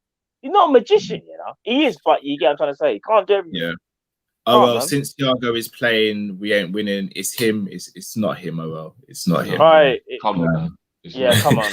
Don't me block you from the chat now, joking. That's a ludicrous comment to say Thiago, fam. Sorry, my bro, but it is, in my opinion. Let's start left back. What are we giving Robbo today? 5. Robbo went great today. Did you see when Wan-Bissaka took it around him? Yes, no one took it around him. He kind of just kicked it, and Robbo misjudged it. And I thought, Robbo dived in. Which he's done a little bit. No, Joe kills it though, Drift. He dived in. Wan-Bissaka ran past him, and then Wan-Bissaka actually said, "Do you want another go?" Robbo actually dived in again and went off the pitch. Not full off the pitch, but he kind of ran and overcommitted. I said, "Robbo, what's going on? That's not you." But you know what? Another player that's probably exhausted, mentally tired. Physically, bruv. Robbo's been running for 4 years, bruv. But where's Tsimikas, though? No, where's Tsimikas? On the bench. How could he not play today? Personally, I wouldn't have played Tsimikas today because I would have gone strong to win the game. But there are games when Tsimikas should play and he still doesn't. So I'm not gonna lie though, mate. If you look at Tsimikas' recent photo in training, he looks tired and he ain't even playing. So I don't know how that's possible. I don't know how it's possible. Like, real talk. Facts. Khalil Hassan, I think getting a left-footed centre-back and playing VVD on the right would help Trent defensively. Maybe by the same time, it depends on Virgil, innit, where he's more comfortable playing. He might actually prefer playing on the left. He may do, but he's world-class Virgil, one of the best centre-backs to ever play the game. I'm pretty sure if you said... No, but here's the thing, mate. It should be a case of if Virgil's comfortable there and he's the best centre-back in the world and that's where he's comfortable, Then you go and get a right-sided centre back who is all Yeah. worldly. That's what. No, you're that's what right. You're right. I would have just said, I know, like I'm saying Botman, like I've watched Botman all my life. I haven't. I can only go by little clips I've seen and seen him play a couple of times. I'm not trying to see Botman would have been the all or end all, but I reckon he would have improved what we have right now. Botman on that left hand side, maybe playing Fabinho on that right hand side as we speak right now, probably would help Trent defensively. It really would. So, yeah, man. Botman. I just want it, bro. It's peak. It's peak. FSG disgraceful. United have Cavani. We have Origi. I'm not gonna listen. I can't remember who it was who put up Origi stats earlier on, but did it say 48 goal contributions? Yeah. In 60 something, 60 in 70 something games or something like that. Look, I'm like, come on, man, just stop this. Yeah, I know I've got an Origi agenda in a good way. I own it. I make joke of it, and you know, I mean, it is what it is. But I feel like too many people have got an Origi agenda in a bad way. But they're over assessing the situation and not actually giving any like normality. It's like what we were saying on the phone the other day, Matt, or maybe even today. I'm losing sight of everything. When you were saying to me about Ox, and you were saying, even though you're obviously more of a Naby guy than you are an Ox guy, you feel sorry for Ox because he barely ever gets given time. And then when he's played, he's asked to be absolutely amazing. And when he's not, no one thinks, where's his rhythm meant to come from? Where's his match sharpness meant to come from? Everyone just goes, all right, you cost 35 mil and you're always injured. So when you play, you need to show you something. And like, if for you to even admit that, it shows how much it's the truth. Because when these guys get their little 2 minutes here, 2 minutes there, how on earth are they actually supposed? Do you know what this is like? I don't even know why this analogy just came to my head. It would be like having a driving test, on like the 8th of March, and it's booked on the 1st of January, but between the 1st of January and the 8th of March, you're only allowed 2 driving lessons and you're only allowed to look at the book for the theory test once. And then you've got to go pass your theory and then take the driving test. It'll be like, how are you supposed to get, and you know what I mean? Like, how are you supposed to get any practice in that when that test comes, you're good at driving? No reps. Do you know what I'm saying? Like, it doesn't make any sense for you to expect man to pass his driving test. He's had 2 lessons. Yeah. Like, match sharpness, match fitness, rhythm, it all counts. It does. It all counts. Or let me make that analogy even better for you then. Yeah, no, you're right. Because I'm seeing some people saying training. So fair enough, they do train. All right. But it's different. You're learning to, no, here it is. You're learning to drive the car 3-4 times a week. So you are in the car a lot, but you're always in the car park. And then for your driving test, you've got to go out and go around roundabouts and go out with man them on road in traffic. Just because you knew how to control the car in the car park, it doesn't mean you're going to be ready for when you get out there and all that stuff starts coming at you. True. No, you know what I'm saying? Shout out anyone who took their driving test in anywhere where there was a big roundabout. It's a madness going around a roundabout. Lombard roundabout. Lombard roundabout. Lombard roundabout. You said it our best. It's so, bruv, it's fact. Like, let me tell you, Lombard, even as an experienced driver now, bruv, you gotta be on your P's and Q's. Lombard roundabout is a myth. Your clutch control better be superb around. Trust me. You see, Lombard roundabout, Lombard roundabout is so bad. I went off ends to take my driving test just to make sure, bro. Where do you take your driving test? Secret location. I went to like some down off Wallet. ends. I went like off ends to take my test. Yeah, bro. Because I didn't want none of Lombard, you know. But bro, I didn't want none of Lombard, bro. I didn't want none of Lombard. But it is, Carl. None of Lombard roundabout is like M. Bison. You know, it's his peak. Final boss, bare cheating, bare madness happens. It's out of your control. And you know what? Do you know what's mad as well is I was told that Croydon Driving School, they fail people more than they pass people because they get so many people a day and there's a quota or whatever. So that put me off going there as well. But I also heard that their driving instructors have like a kind of 10-second rule at the roundabouts, and they do fail you if they call it hesitating. I thought I ain't in a no Lombard roundabout. They might not want you to engage with a clutch straight away, you know. So Do you get what I'm saying? So just Engagement. because these men are in training, the match is still a different it's thing. different. It's totally different playing in a competitive game I agree. where it's not all friendly, bro. Look at Connor Okay. and Dustin Poirier. Look at that. Yeah. Lack of inactivity. Reps. So Yeah, you exactly. need reps. You need reps, bro. You can't just come back. Yeah. Simicast and Nabi are playing PS5 until 5 a.m. I've got Nabi's gamer tag, so I would know. Nabi!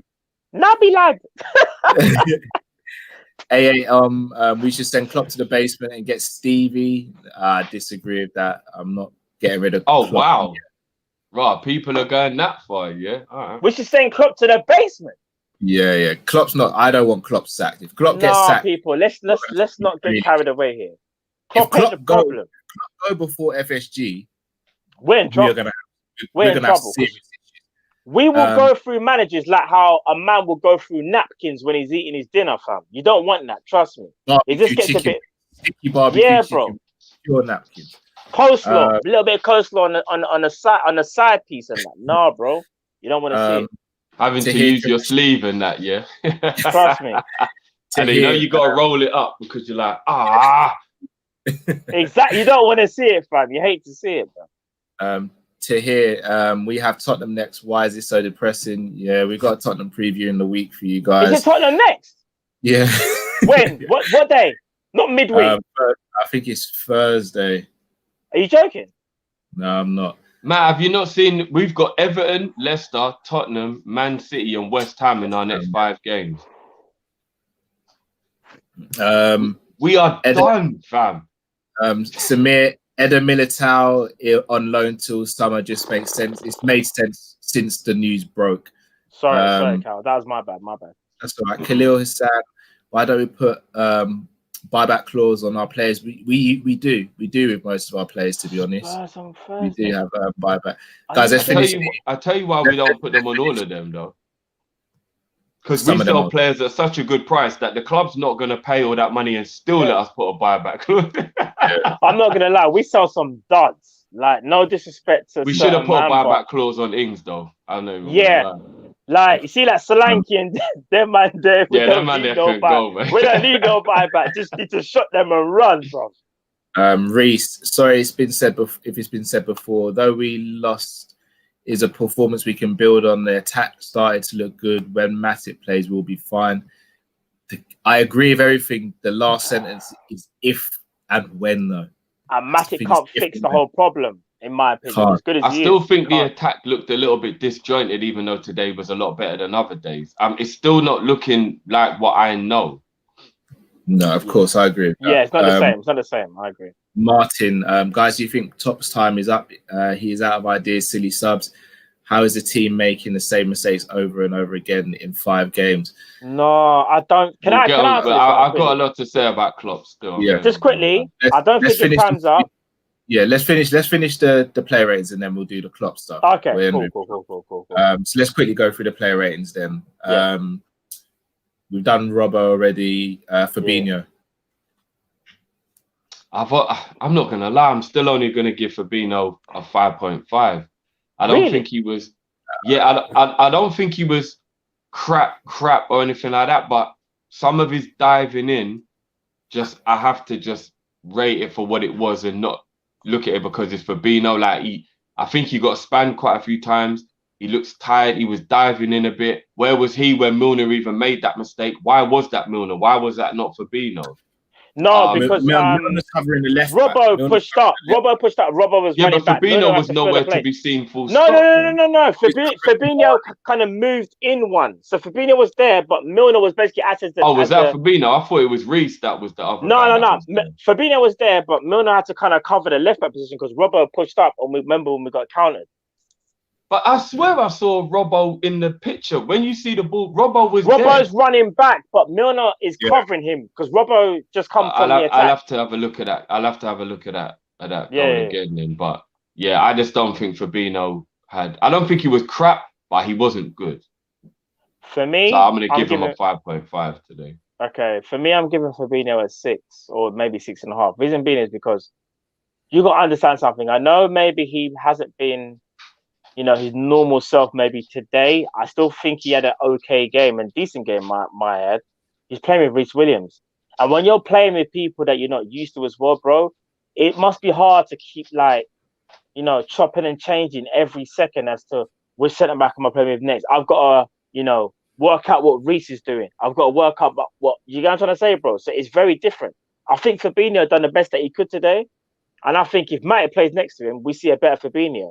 And sometimes, as you said, Drift, when you're playing next to someone who's less experienced, you can make errors because you're overthinking, because you're trying to compensate for your partner. So for me, I'm going to give Fabinho a 6, maybe 6.5, or 6.25, as you would say. Reece. Cal, what are you giving Fabinho? I'll give Fabinho a 7. Okay. 7? Yeah, you have to babysit the person we're going to speak about next. Fair enough. Reece? Yeah. Who's Reece gets a 2. He gets a 2 for me. Reece gets a 2. A 2? That might be the lowest rating we've ever had in a while. Reece gets a 2 for me. I'm not, and again, I don't want people to pile on to Reece because he's a kid, but just looking at... He's not good enough, bro. We know that. I have to look at his performance as an isolated incident. Yeah. For me, it was a 2. All right, I'm gonna give Reece. I don't want to go that deep. I'm gonna give him a 3. I'll give him an extra mark because he's been thrown in there and he's trying. It's just not good enough. And I'm gonna give his acceleration a 0.5. Kadir is saying, guys, how can I buy shares in Kop-Ish? We'll speak offline. I see you. Yeah. At this point, I would even take Ty and Claude for centre back. I would love to those guys, but I would love to Claude and Ty. I would love to see a race between Claude and Reece, though. I think Claude might win. You know why? Because he'll probably say to Reece, "It's time to go," and then he's already sprinting, and Reece is like, "What? What'd you say? Say it again, bro." And he's already gone. So yeah. Claude, what's your rating for Reece? NA. Cool. What are we giving Trent? 5. I'm gonna give Trent 5.5. Giving him 5. Trent gets a 6 from me. Genie. 5. Ooh, Genie. 5.5. Yeah, 5. I'm not happy with Genie's performance today. I got to be honest. Is he tired? Can I ask you, do you think he's tired? I think in the first half, I'll be honest. I think as a channel, we let Genie get away with quite a bit. I'm not gonna lie. Shall I tell you another thing as well? We just appreciate the finer arts. That's why. Is he tired? And also his performance today. Do you know what? In fact, I'm changing Genie's rating to a 4. He's. You know what? Don't get me wrong. I think he's a 5, but Genie, and I think he's quality, and I don't want Genie to go. I'm gonna reiterate, I don't want Genie to go. That's what you said there, though. And I understand he's played a lot, and without him this season, our midfield would have gone to pot. But if I'm looking at this game today, yeah, he was poor. Everything is going backwards or sideways. There was a point where Bobby dribbled in from the left-hand side, passed it to Genie. Genie could have turned and had a shot, and he tried to play a 1-2 with Firmino, which he had no right to play because Firmino was never going to get that ball. And I'm like, you didn't have to do that. There was times where Genie had the ball. We were on a break. We were on a break. Genie got the ball, and then boom, he turns around and passes it sideways or backwards. I'm like, there's instructions, and then you're not doing what you should be doing as a footballer. And that's my frustration with Genie. Genie's got the talent. And again, Drift, I know you're going to say, and again, I'm not even going to focus on his goals and assists. That stuff doesn't bother me. It doesn't bother me. But when I'm watching him play and I'm seeing periods in the game, like the Burnley game where he picked up the ball from the edge of our box and drove and then set up Salah, I'm like, I'm not expecting you to do that every game, but you've got that in your locker. That wasn't Klopp telling you to do that. That was you taking over and saying, I'm a footballer. I can do this now and I'm going to do it. That's my. Do you think he doesn't do it regularly because he realizes he's got to reserve his energy because he does so much work off the ball? No excuses, bro. No excuses. No, I'm not making excuses, but just actually deeper though. If you know you've got so much off the ball running to do, maybe you do reserve your energy. I mean, he made a very progressive run, about 20 yards today for Robert to set up Salah for the goal. So he did do some forward movement. No, I hear that, but again, it's few and far between. Every time he gets the ball and we're on the attack, every time he gets the ball, he slows play down. And we lose momentum, and I'm just like, no, enough's enough of that. That's why I gave him a 5. I don't think he was crap. I don't think he was good. I'm just giving him a 5. I thought it was a 4. I thought he's easily our worst midfielder today. Easily. But I want people to understand. I do not want Genie to go. I don't want him to go. Just because I'm annoyed at his performance today, I still want Genie to be at the club. I really do. Even though it's looking less and less likely, I still want I definitely agree when he's on the edge of the box, he should shoot. I don't know why he doesn't. That winds me up as well. USF been figured out. No change for time. FSG mocking it. They are. SA Max Legends AS. This is FSG not spending coming home to roost. Come Jan, and they will not have brought anyone in. Trophyless season on the cards, depressing. And then you know what people will turn around and say? They'll turn around and say, oh, well, look at all the success that they did give you. How can you be ungrateful? Oh, you forget what it was like to have Hicks and Gillette. I'm sorry, but I cannot take when people say shit like that to me. So again, do you know what you say to those people, Drift? Because I see that and I get that a lot. Do you know what you say to those people? Don't moan about Origi then. Because look at the days when we had Andy Carroll. I bet there's a change in narrative there, isn't it? This is my point. People judge owners different to how they judge players. If I was to say to people, get off Origi's back, stop saying bad stuff about Origi. Don't say anything about Minamino. Look, when we had Markovic and we had Andy Carroll, be grateful for what we've got. Do you know how I get ripped for that? Mm-hmm. Do you know why I get ripped for that? Because it is a stupid thing to say. That's why. It's a stupid thing to say. Matt will be back with us shortly. What are we giving for Milner? I give him a 5.5. I'll be honest, I actually feel Milner did well today, and he actually got stuck in a lot, but the mistake for me brings it down to 6.5. He missed a gilt-edged chance. Yes, he did, but we did score straight after that. Yeah, but he's got to score that now. You know what? I give him a 6 then. He's got to score that, man. But he did what he can. You know what? He's 35 now. Like, that's another how much more are we going to try and drain out of this guy, man? Shouldn't be playing in a Man United game, with all due respect to him. You shouldn't have to be. Yeah. Thiago, what are we giving Thiago? I give him a 6. I don't think he had a great game, but he did what he could. His legs, he's shot, as Matt was saying earlier, you could tell he was exhausted, but he was still running and trying, and I give him a 6. He wasn't great, but he wasn't crap. So yeah, I give him a 6. Yeah. I'm gonna give him a 7. I actually think he was our best midfielder. It was just times where other players didn't see him on his wavelength, but at the same time, he's playing in a 6 by himself when he should really be playing as an 8. Thiago should really be playing with Fabinho and Henderson next to him. That's where he should really be playing. Yeah. And in theory, this game he shouldn't even be playing it because it should be. So what did I give Henderson? What did I give Milner again? You gave Milner a 5.5, I think. I'll give Milner a 6. Yeah. I wouldn't necessarily say Thiago was any better than Milner. I'll bump Milner up to a 6. Dodi, when do you think we will get our next win? In March. Sorry, Cal, please don't use the word. It's very disrespectful and harmful and ignorant. Just correct me. I don't think I've said that on this stream, have I? I've not said that word, have I? I don't think so. Okay, unless this person just trying to pull a fast one to say. And also, if you was to use the word spaz, if you said, like I'm gonna spaz out on you, it just means you're gonna get angry. So I think it also depends what context you're using the word in. But I don't know if you said that. I don't even know.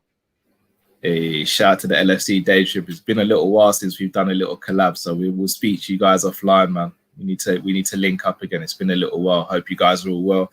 Make sure people you go and check out LFC Day Trippers and subscribe there as well. Another great Liverpool channel. I might be being a bit biased, but we have some of the best YouTube channels in terms of football stuff. Like us Liverpool fans as channels, you got us, you got James Redmond, you got LFC Day Trippers. Even though we don't know them personally, you got Redmond TV, you got Ryan LFC. We're doing bits on YouTube, guys. We're doing bits. You got Anfield Agenda as well. So shout out to all the Liverpool channels and go and support as well, people. We're all one big family. LFC Day Trippers are on at 10 p.m. tonight. So make sure you people, you once we finish on here, you get a little food, you get a little drink, and you head over to LFC Day Trippers at 10 p.m. Salah, what are we giving Salah? Are we on him already? Yeah. What about Curtis? No, that Curtis played left wing in it, so I'm going from right to left. Don't doubt me, Drift, man. I got this, bro. Listen, don't treat me like a basement, brother. No, don't treat me like a basement, bro. I'm gonna give Mo an 8 today. I think what stops me from giving Mo a 10 is that he actually should have won us the game. And there's no way on earth I'm going to blame him for us not winning the game. But he should have won us the game because he was the one who had the 2 chances where he's got to put at least one of them away. But he did have his finishing was the 2 finishes that he scored, especially the first one. The first one was exquisite. That finish was exquisite. Yeah. And this is what annoys me about him is, do you not remember the volley he had in the second half where it was a crap volley because he had to let it go onto his left? And it just wasn't a left-footed angle volley. That was second half. I'm begging him to swing his right foot at that because he chipped the goalie with his right foot in the first half, proving he can use it. Or almost open up his body more and just do a side foot volley as opposed to trying to put his laces through it or outside. Yeah. Instead of trying to take the lever off it, just put a bit of aim on it, kind of thing. Yeah. His first goal was beautiful though. And I'm not even gonna lie, that pass from Robert was sumptuous as well. I can't even front. That right foot chip was sensational. We're gonna speak about Roberto next. Sorry, guys, because guys, apologies, because I missed 5 minutes. What player ratings did I miss quickly? Just so I can just quickly give mine. We gave Milner. I gave Milner a 6. Callum gave him a 7. I gave Thiago a 6. I gave Milner a 6. I gave Milner a 6. Oh, did you? Milner gets a 6, so 5.5 for me. And who's the next person? I gave Thiago a 7. Drift gave Thiago. I gave him a 6. Yeah, Thiago. In terms of what Thiago normally does, I would give him a 6.5 personally. And is that all I've missed? Yeah. And you missed Salah, who we're talking about now. What have you given Salah so far, Drift? I gave Salah an 8. What are you giving him, Cal? 8. I don't. Yes, 8. 8.5. I'm giving him an 8.5. Reason being is he buried 2 chances. Sometimes with Salah on his right foot, we're all like, sometimes we think he's even going to hit the target. He done that. He done a chip. He could have won the game, you're right, Jeff, but again, it fell to his right foot. I think if it fell on his left, I'd be like, Salah, you have to dispatch. You just have to. Like, if that's your favorite foot. But because I think it's on his right, I kind of always knew it's like that 50-50 kind of thing with Salah on his right. It's like hit or miss, isn't it? So I just don't think he was involved in the game enough to get more than an 8, even though his 2 goals were really good goals. Well, you say that he was more involved in the game than he was the other day again. It was a much improved performance from him. Yeah. And I felt like he was more confident, especially when he scored the 2 goals. But I don't feel like Mo can take players on anymore. When was the last time you lot saw him beat anyone? Do you know what it is? I think. All right, here's the thing with Mo Salah. He used to beat people for fun. But here's the thing. When he comes up, to beat people for fun. This is one thing I've noticed. If Mo realizes someone else is as quick as him, he almost like he has a nosebleed. No pun intended. It's like he panics and he's like, "Oh my days! Like, how am I going to get round it? Because he's fast." But really and truly, it's about it's the mind. It's about, you see Lionel Messi. Messi's fast, but Messi's not faster than example. Like, me give an example like Alphonso Davies. I don't think. Yeah. No, he's not. It's about the mind, yeah? It's like quick 1-2s. When Salah was in his prime, them 1-2s were like hotcakes. You remember Salah said that, lay off, run inside, cut in.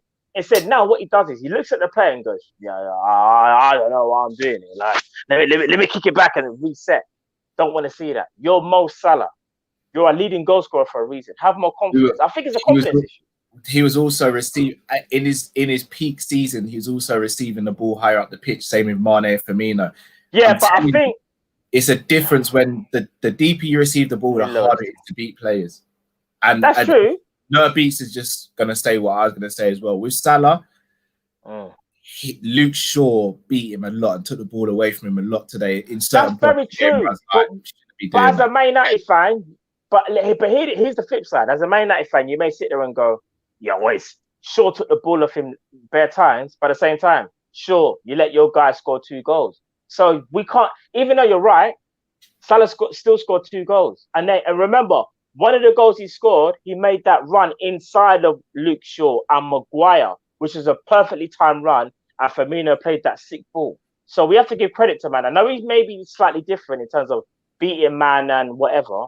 But you see, when Man United fans like to big up Bruno Fernandes and they say things like, we will say, yeah, but look at Bruno Fernandes. He loses the ball like 50 million times a game. But you know, they'll point to, he gets an assist, he gets a goal. And I think sometimes with Salah, we just have to accept. That's true. Sometimes he's going to lose the ball, but let's not sleep on the fact of he got 2 goals. He's the only one that scored today. Let's give him, do you know what I'm saying? Let's give man some some love. We can't blase when he loses the ball, because I think that's why Trent gets ran at a lot. No, because he'll lose the ball and then they'll counter us. Bro, I hear that. But he's got to be more careful with the ball. He does have to take care of the ball better. It's different, I think, if he's losing the ball and we're conceding goals. When Salah loses the ball, I don't think there's been an opportunity. I don't think, correct me if I'm wrong, people, where he's lost the ball and it's led to a goal. I think he's losing balls or whatever, and like they may counter us, but we've managed to deal with it.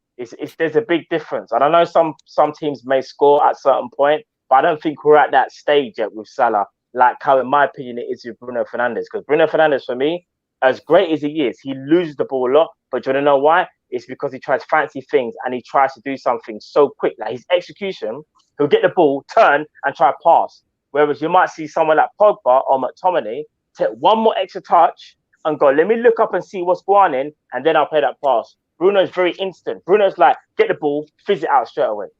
Yeah. I think he loses the ball way more than he should. Michael Ramsey, Fabregas centre-back can't be a good team. 1-0. Don't stop playing. Rubbish Jones, you're going to win the league.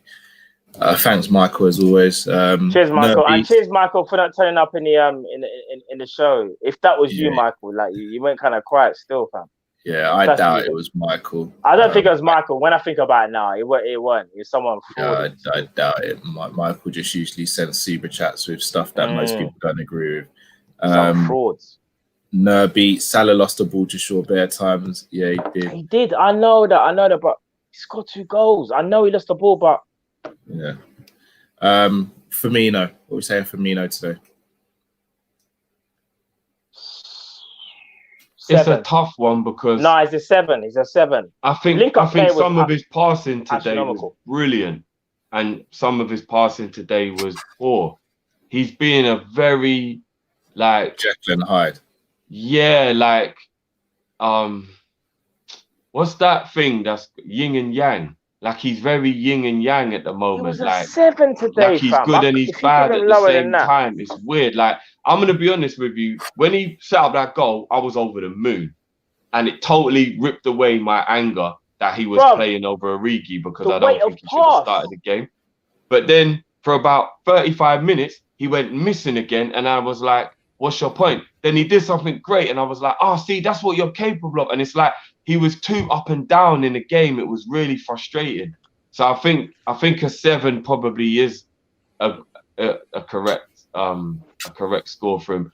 He's got to get more consistent. He needs to take care of the ball more. I'd even say more than Mo, because his passing is off sometimes, and you're just thinking, bro, that pass wasn't even on. Why did you do that? Are we talking about today or in general though?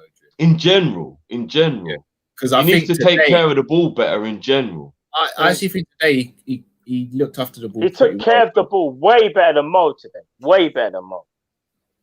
But he still had a couple passes that was like he did. a really bad pass. You know when a pass is so poor the opposition can start an attack from it, and you're like, yeah, no, that is true. He's done was one or that? two, but some of his other passing though was kind of Oh, serious. the pass for Salah's goal was exquisite. I'm not even gonna lie, the that was weight a of beautiful pass, pass. bro. Remember, That was in between beautiful. the centre back and left back.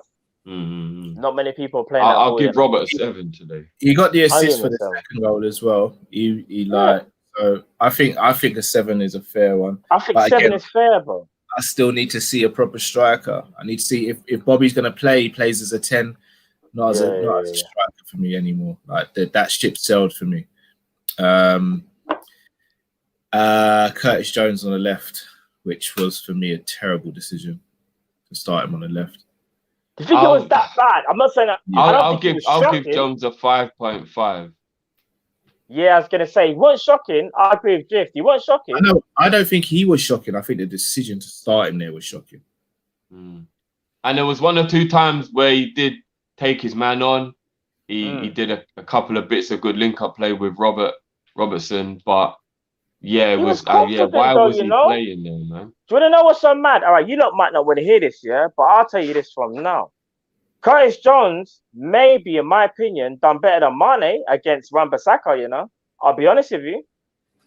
Think about what Mane done. Mane was only on for like 15 minutes, though, isn't it? That's true. No, you're right. That is true. I felt like Curtis done the best that he was capable of doing playing in that role. So I'm actually going to give Curtis a 6.5. You know what? What's weird is there was a few times and I thought that he should have gone a bit like 5 yards further and crossed the ball in, and he didn't. And he would like try and put it like pass it back to Robbo or maybe do an inside pass. And I'm like, that's when I want you to cross. We cross when we shouldn't, and we don't cross when we should. You know what? We're gonna get onto Klopp at the end of this, but like, tactically, we are abysmal at the moment. Because you know something, Curtis Jones, in my opinion, was playing the right way. When he was coming up against Wan-Bissaka, he was cutting inside and making Wan-Bissaka come inside and maybe like, I don't know, clash with his own centre back. Because I thought Curtis Jones was playing it smart and he was being productive. And in my opinion, he was being confident. Curtis Jones was confident today, you know, bro. Like, there was never a time where I thought, oh, bro, you're shying away from the task. I felt like for someone that doesn't play left wing, it's not his position. He played the best that he could have played, in my opinion. Wasn't it? He shouldn't have played there, but I'm looking at it as what he done. I think I'm gonna give him a 6.5. People probably say, mate, you're chatting rubbish, but I think Curtis Jones played a rat still. I thought he played a rat. Maybe 6. Man, seriously, where do we finish? Can we get past Leipzig? I don't know where we finish. We can get past Leipzig. Whether we do or not remains to be seen. But we can beat Leipzig. We can. But we have to improve. I should have researched this. Is it still 2 legs in the Champions League? Yeah, it is. Yeah, 2 legs. Michael Ramsey, I don't know what you're talking about. I stopped following your show once you see Rubbish Jones in the lineup. Please turn off your TV. Okay, Michael, whatever you say, big. Okay, Michael, if you're not following, then I'm surprised that you're even chatting now, innit? So, but big up yourself, Michael, innit? Big up yourself still. Yeah, it's following no more, Michael. Big up yourself. It's very easy to say stuff behind the keyboard. Klopp is making United stand rejects banter us. Look, I'll be honest with you. We'd be bantering Man United if Man United were in this form and we just beat Man United. So we just got to hold what we get given at the moment, like until our team starts playing better. It's part and parcel of football.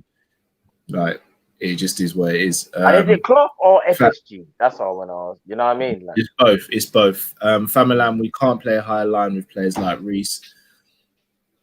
Yeah, I agree with that. I agree.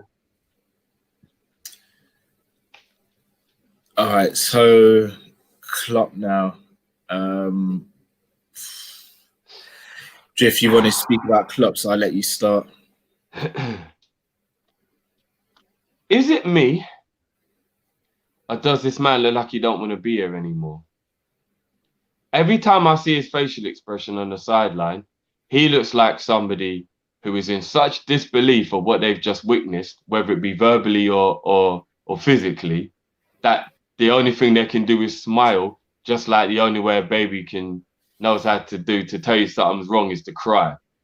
You know what I mean? Like, it doesn't matter what's wrong with your baby. Hungry, tired, shit themselves, pissed himself. It doesn't matter what your baby's done. The only way it knows how to tell you is to cry, right? That, you know, like if we one of these, like ball comes in, someone makes a mistake, terrible ball hits the crossbar, rebounds, someone clears it for a corner, we're all over the place, all the players are shouting at each other, and Klopp would just stand there like this. He looks very. That to me is the face of a man who's starting to give up. I think he's frustrated. I think that's the word, man. Bro, frustration's not the word. He looks to me like he's at his wit's end. Right, whether it be with the situation, with the way we're playing. Like, but here's the thing. This is, bruv, sorry. He's flabbergasted. He can't believe it. You know them ones where you're like, Tahir Qureshi, let's pray we get a play this week. Amin. Michael Ramsey, where's the front three of Taki, Firmino, and Mane? I'm chatting now because Cow is lost for words like Klopp. Okay, Michael. Like, Michael, what you say behind the keyboard really has no effect on me. Like, thank you, and keep it Michael moving. saying that, Michael, man. Michael just talks toilet. He just talks toilet for the sake of it. But Michael, right now you're chatting a bit of moist, man. No, it's toilet, not a clean toilet either. Nerd Beats. Klopp needs the energy, needs the fans' energy. He's an emotional man. That could be true. That could be true. But okay, if that's the case, and again, I'm not riding Klopp or anything like that, but nobody's above being asked what they're doing in situations, right? We have to agree there's nobody who's above. There was probably games where we questioned Gerrard, and it's like the best player arguably to ever play for the club. Like, you know what I mean? People just need to hold down a little bit in thinking that if you criticize someone who's great, all of a sudden it's like you're trying to say they're crap or something. But I do have a worry with Klopp because, you see, tactically, I really don't know why Klopp hasn't told the players to stop doing that stupid back post cross crap that we've been doing for weeks now. And the thing is, it's not one individual. It's every player, meaning it must be some kind of instruction. You don't know the ball I'm talking about, right? Yeah, the one where it comes into midfield and then you dink it to the back post. Yeah, but it doesn't seem to matter whereabouts we are on the pitch. We still try to play that. Like, do we even have people that are meant to be great headers at the back post to even be playing this? What are we doing? Why are we doing this? Robertson is crossing from deep now. He's not even getting to the byline all the time. Now, it's aimlessly putting the ball into the box, and it is a ridiculous strategy for a team that's meant to be of a certain level. That strategy there is how Man them used to play in Sunday League football, because, you know, once it's in the danger area, anything can happen. You're just trying to put the cat amongst the pigeons and seeing if you can get something out of it. In professional football at the highest level, that's food and drink for top level centre-backs. It's easy. They want you to play like that. Do you know what I mean? Why? And the thing is, it's not working. Why are we still doing it? Every game I'm watching us playing, we are doing this stupid, needless, unnecessary cross to the back stick. Sometimes I don't even think there's a player making the run. I just think the player is so programmed to do it. They do it. And you know how many times I see the other team's defender just watch it and shepherd it for the goal kick, you know, and they just make sure that it's going. And I'm like, why do we still keep playing this pass? Klopp has to take responsibility for this. He can see it happening just like we do. And if it's an instruction, then he's got to stop telling them to do it. I've seen Klopp sitting down. When was the last time you lot ever saw Klopp sit down? But he's dejected. Yeah, you'll never walk. Trust, you'll never walk away. I'm just going to disagree with Matt tonight. Disagree with what? Explain. Yeah, I was going to ask that. Explain, innit? Don't just say disagree. That was a respectful way of saying it as well. Like, again, we're not doing this stream and being like, you all got to listen and what we say is absolutely right. We don't mind disagreements. It's just keep it respectful. And obviously, there's certain people who send in super chats who just say wild stuff as well. So, and tell me why as well, Trust. Tell me why. You know what I mean? Like, to hear, Klopp is fed up with owners and these new players. That was Backstreet, you know, bro. Yeah, bro. You know, man. I'm taking it back. Man said way back into town. Guilty pleasure in that, yeah. Bro, Blackstreet. Oi, Cal, what you saying about Blackstreet, bro? No, that was Backstreet Boys, bro. Got Blackstreet. Backstreet? No, I'm talking about Blackstreet. No, but that was Backstreet. Backstreet. Yeah, That but was what you were Backstreet singing Boys. was Backstreet Boys, not Blackstreet. Are you sure? I'm Yeah, positive, bro. Come on, man. I'm a slow jam connoisseur. Hold bro. on. What's the lyric you just said? What's the lyric I just said? You said, "Tell me why." That's a Backstreet Yeah, Boys that's song, Backstreet bro. Boys. Oh shit, you're right. Yeah, you're right. Still, I got that I know my wrong, slow bro. jam. It'll put it this way: if I was a DJ, I'd be called 9 months because I'm playing you slow jams and you're bound to get something pregnant. Put it that way. Yeah, I'm not gonna lie. That was the wrong lyric. Why did I say back? Why did I say No, it was the right lyric, bro. Hey, everyone's allowed a guilty pleasure. No. But in my I head, I listen was to saying Justin Bieber Blackstreet. sometimes. We're all allowed a guilty pleasure, bro. It's fine. No. Allow Backstreet because you know I'm talking about Blackstreet. Yeah, Like no diggity, like no diggity in them. You know that, bro. yeah, we know we slipped up there, man. But we I made a mistake. We all make mistakes, innit? We all make mistakes. Klopp made a mistake. I can make a mistake, right? Adrian has to go ASAP. He's making all suspect. We can't just play bad drum. Pimp in distress. Now I'm a pimp in distress after man just said Backstreet. You know? King of Pugu. We can't play through the middle with Genie, Curtis Jones, and Millie. Babajide 9. I'm not gonna say that. Kopish for the win. I'm not gonna say the first sentence. Let's allow I'm not gonna incite beef in the chat. Demo Dre 9. I told you to stop following months ago. He's just an attention. Say the name. No, say the name, bro. Don't. No, you can't. I'll read it. No, I'll read it. Demo Dre. Yeah, appreciate that. I told y'all. Man said I told y'all stop following Ramsey months ago. Enough. You're just an attention seeker. Anyway, this is about Taki not playing since Palace. Madness. Come on, bro. Shout out Demo. Hey, Demo and Ramsey go way back. They go way back. I'm expecting Michael to respond to that, and I'll read out Michael. We're just inciting the beef, bro. You're Suge Knight out here, bro. Death row. You know what? On Demo's point, it is a bit mad that Taki hasn't started the game since his best game in the Liverpool shirt. For real. Another decision you've got to question Klopp on. Yeah, I'm not gonna lie. And I can't believe I'm saying I'd have preferred to see Taki start on the left-hand side than Curtis Jones today. Oh, 100%, bro. Yeah, I think everyone 100%. Would, you know? You're right. I would have, you know what? All jokes aside, I would have actually rather Origi was playing on the left than Curtis. No, disagree. No, because Curtis doesn't have the pace to play wide left. No. We're gonna. I will say this though. Can we? Origi can't play on the. Can we address the elephant in the room?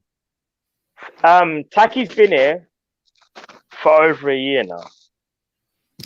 1 goal against Crystal Palace, 1 goal against Arsenal in the cup, and 2 against Lincoln.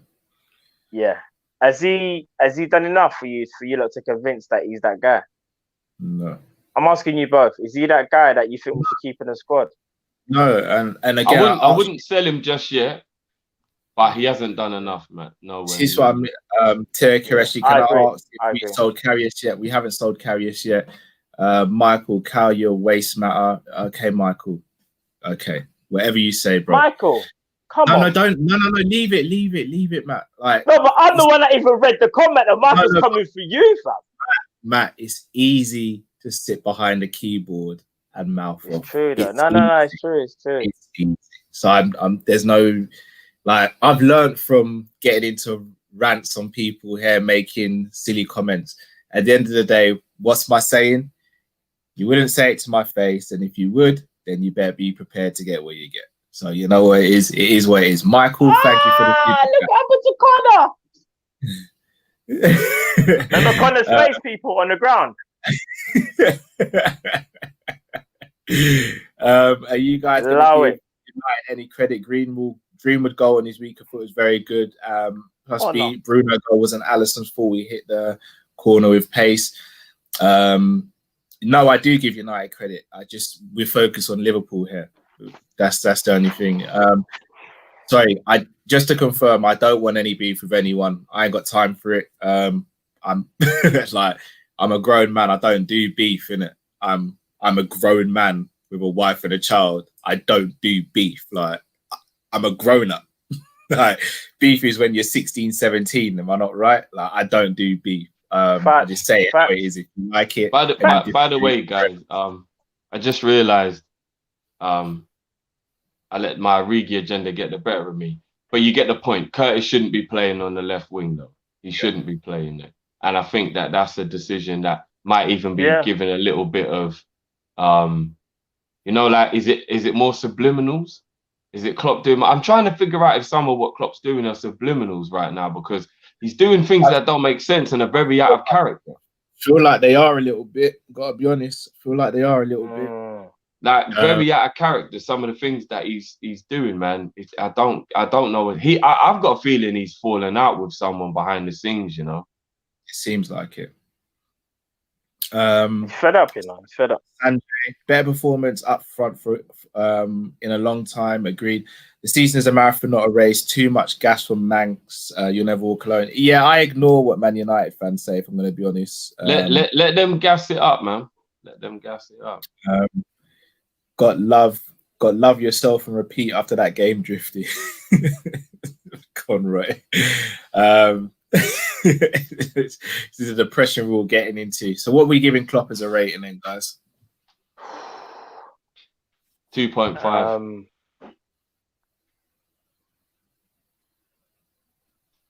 I'm not going to go that low. Reason being, he had to play Reece. Didn't have a choice. Matip can't play. If he plays Matip gets injured. But before you give your rating, bro, forget about like little things like who is playing where and stuff like that. In general, and I'm kind of basing today on how the season's been for the last month as well. I know that's a bit disingenuous considering. Don't do that, Drift. Just but here's why I'm saying I'm basing on. But we're talking about today, not as a whole. But the reason I'm basing it on other games is because I'm seeing a repeated pattern of play that he's not changing, and today is just a reminder to me that he won't fix the glaring problem, which is the way we're playing isn't working. Why are you sticking to it? Why is nothing like, come on, at some point, no matter how out of form maybe some players may be or whatever, did we not all call Ollie a PE teacher because he used to use individual bits of brilliance to win games, but it was never really a strategy that he was implementing as the manager? That's because as the manager, the team is supposed to kind of be an embodiment of you.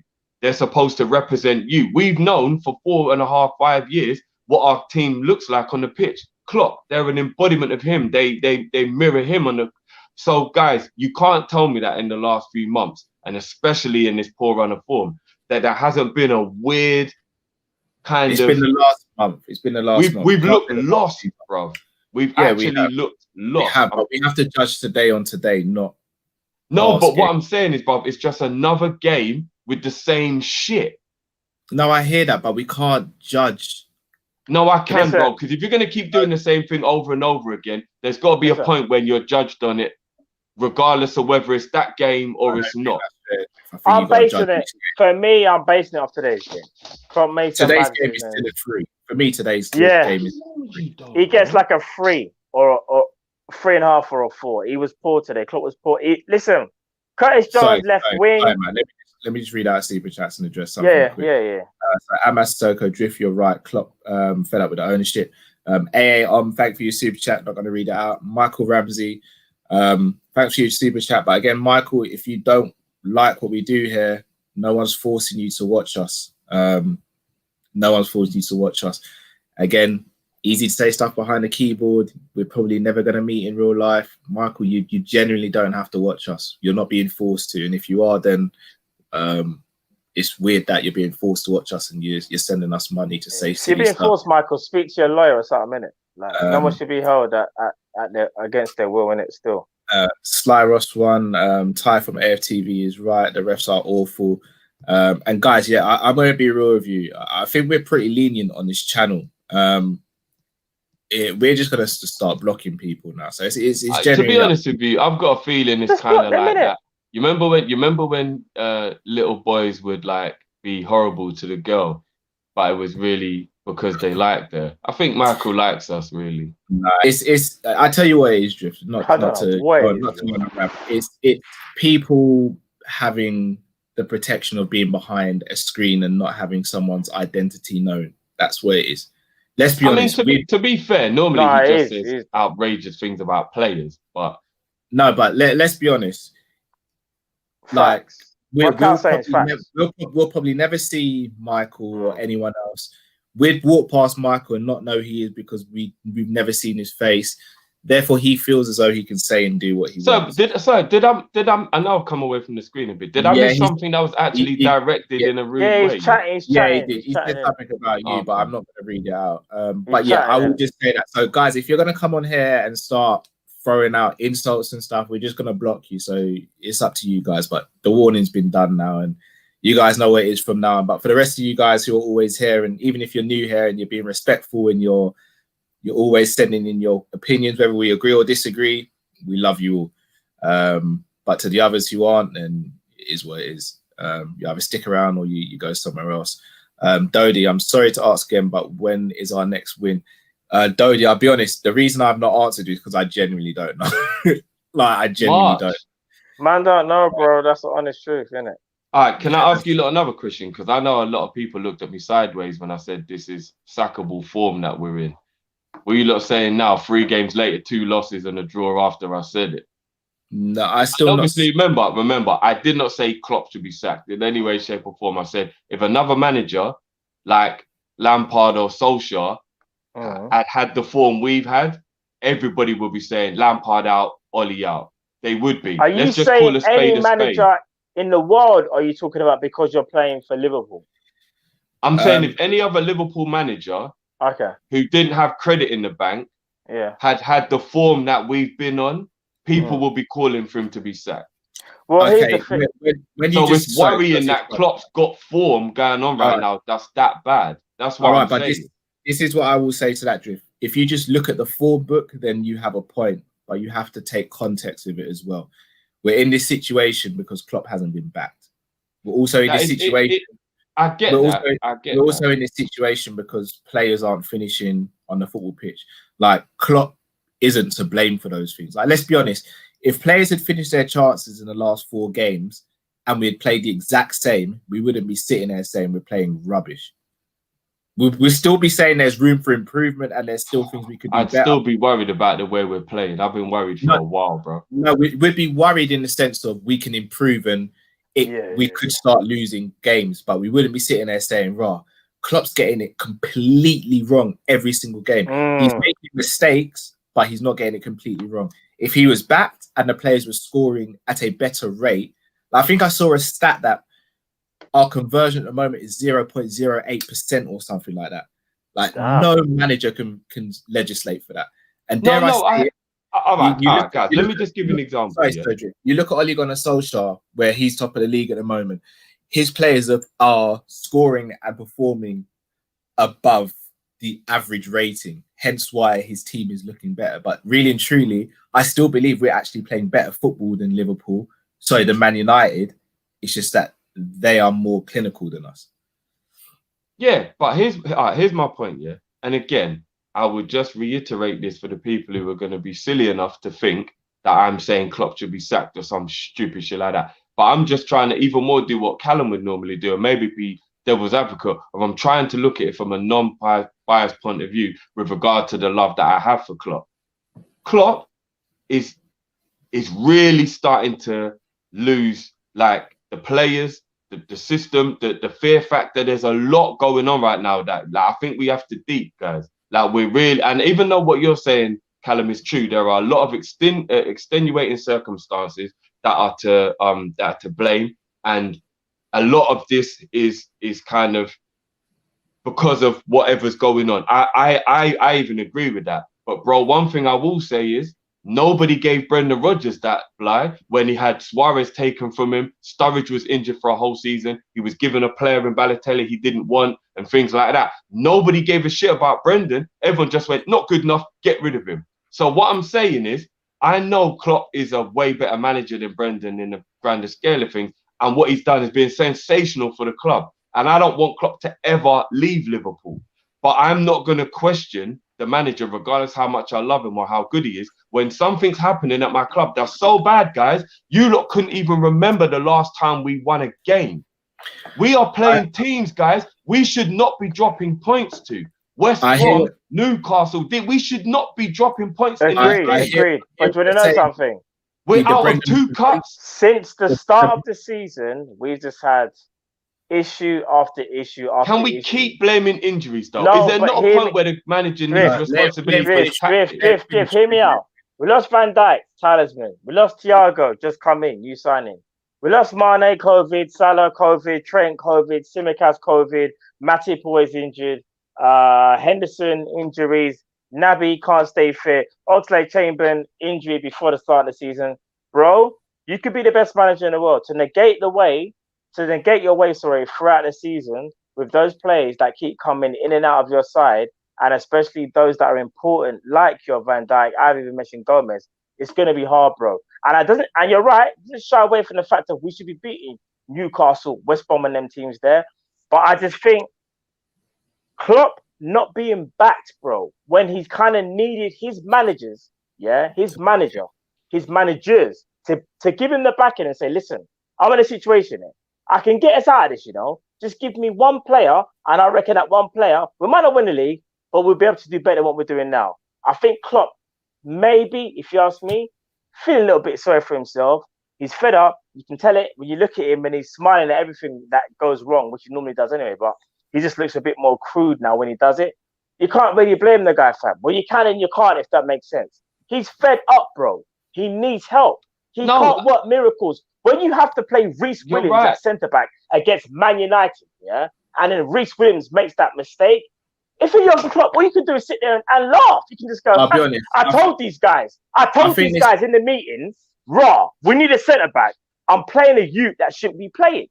Well, and on top of that, he makes the mistake. What's man supposed to do, bro?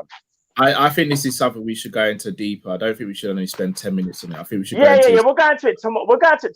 We'll talk a big thing up. We'll go into it tomorrow. I'm just saying everything you said is right, Matt.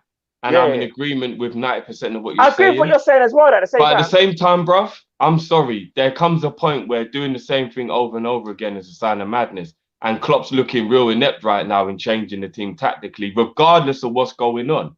Like, you can't just keep doing the same thing, seeing it's not working, and blaming it. Just quickly, when Man City went through their bad patch, whatever, when they lost Laporte, when they lost Sane, bro, they still played the exact same way. And we all laughed because we were all like, why are they still trying to play hear me out. Certain managers, and maybe it's their downfall, they stick to their philosophies and what got them there in the first place. So for them to suddenly change all of a sudden and just change all the way how we play, bro, that's going to take months on the training ground. Now, I know what you're saying. You're saying don't change everything, Matt. Hear me out. I know you're going to say, hear me out. You're talking about crosses. Don't go too deep into this because we'll visit this tomorrow with proper stats and all that to back up what we're saying. I know what you're saying, though, Drift. I get both sides. I get both, because you're right. Little things he can change. Little things he can, like telling Trent to keep playing them crosses, that spamming crosses to the back post. And it's like, bro, no one's there, innit? Like, don't tell him to do that. Tell him to do something else. But at the same time, you're also telling, man, the philosophy that got you the Champions League and the Premier League, you kind of have to go away from that now. So I get both. But we'll get to it tomorrow, fam. But I get what you're saying, Drift. You got points. The reason I'm saying not to get into it now, I don't think it's just a 10-minute chat. I think you have to really chop this up. And it's a big thing. Yeah, and I think, Drift, even you mentioning the Brendan thing, I think even we need to go back and look at the reasons Brendan got sacked properly rather than just... Because I think it's a fair point to make. Even whether I agree with it or not, but I think it's a fair point to make. So the reason why I don't want us to get too deep into it, because I want us to actually have stuff that can back up what we're saying. And again, I want to reiterate for the people who are too stupid or silly to not see what I'm saying in the context of what I'm saying and start going all far. No, I'm not Klopp out if you need it, but that's simply. I'm just saying questions need to be asked. And I really don't know why everyone is so literally black or white, 0 to 100. Why is it if you question anything about anyone who's a good player or whatever, all of a sudden it means you think they're crap? Or it's just like when people say this thing, I'll say something bad about Salah. You don't know what you're talking about. You got an agenda again. And like, what? Hold on, what? It's like, come on. It's not a black or white thing. Klopp is the best manager we've had in God knows how many years. But I'm saying I've got to question why we're in this bad form, because if this was Arteta, If this was Lampard, if this was Ollie or any of those guys, you'd all be saying, told you, shit manager, rare. So just because it's Klopp, it doesn't mean he can get away with how bad our form has been, even if there's extenuating circumstances. We are playing really badly at the moment. Really badly. So AJ and his dad, I'm an Evertonian, but your channel gives me so much entertainment. It deserves my donation. Always enjoy watching you lot. Really appreciate that, AJ. Really appreciate that. That's sweet of you, man. Appreciate that. Faisal Madness is doing the same thing every time, expecting different outcome. Why aren't we changing those annoying back rest crosses? No idea.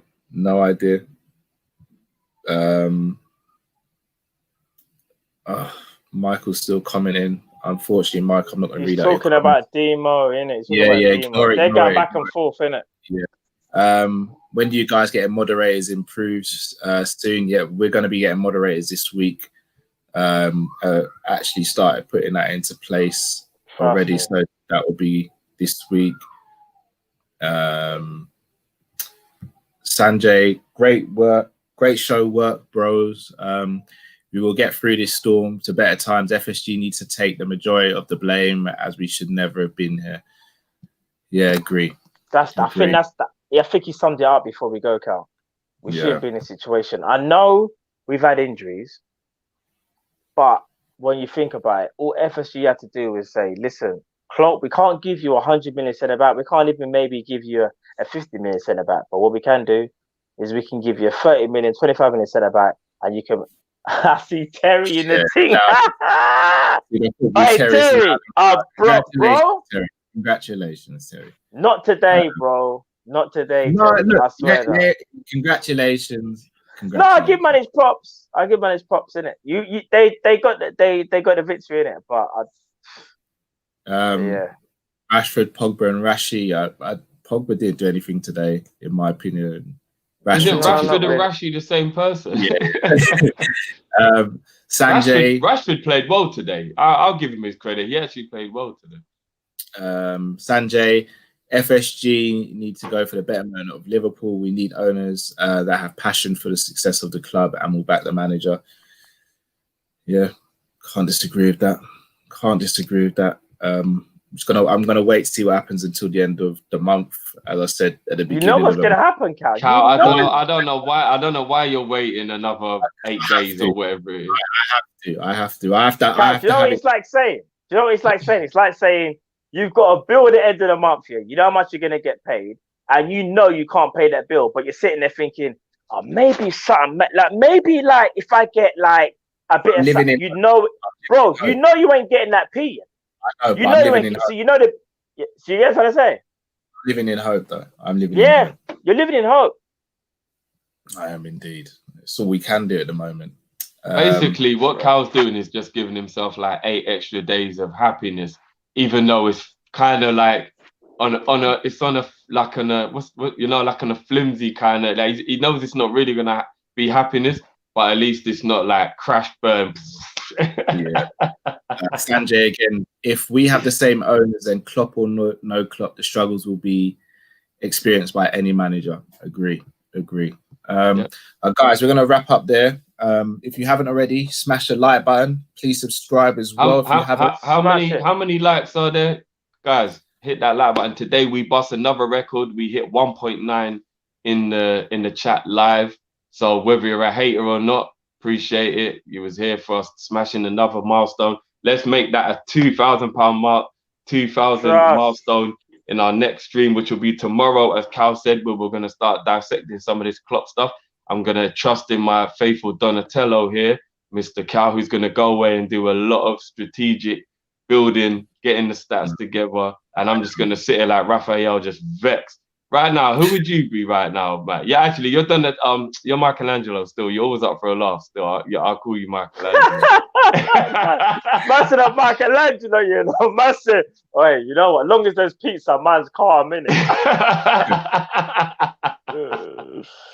All I saw was Jones sending Pogba for a burger. You know what? Pogba didn't have a bad game, but he thought it was UFC. I think he watched the live event last night. because he was doing bare gripsing up and grabbing and headlocking and Yeah, fouling. I And agree. Getting away with it. Agreed. I don't know why Drift want Adrian to stay. The guys that Drift does not want Adrian to stay. Adrian to stay, bro. You Hold gotta on, watch what? this channel properly. AA, no, hold on. AA's one of our regulars, bro. What I want now, he's got to be just Maybe- throwing a little joke in at the end, sure. Maybe he's trolling. So I'll take Yeah. that back if you are trolling, bro, because you already know how we all feel about Adrian. Yeah, exactly. You know what I mean? Guys, Unless he was meant to type Genie and he typed Adrian by accident. I hope not, but that couldn't be further from the truth if you tried. But guys, massive thank you as always. Remember, we're back tomorrow at what time? 7:05 for our Monday night. 7:05. Hold on, guys. Quick question for you, look. Reese. Oh, come on. Not even close. Not Man even said close. Adrian, you know? Not even I know, but close. on the real though, see like today, like No, when Greenwood was no, running in on goal, yeah. Allow it. If Adrian just shouted, "So many people," he might have put him off, bro. With all due respect to Adrian, I never want to see him put on the pitch. Never want to see it. But guys, until we see you tomorrow, thank you for joining us. Smash the like button, subscribe if you're new to the channel, share the video. We are Kopish, Drifty, Callum, Man Like Matt. Stay safe, stay blessed, and we are out, people. Take care.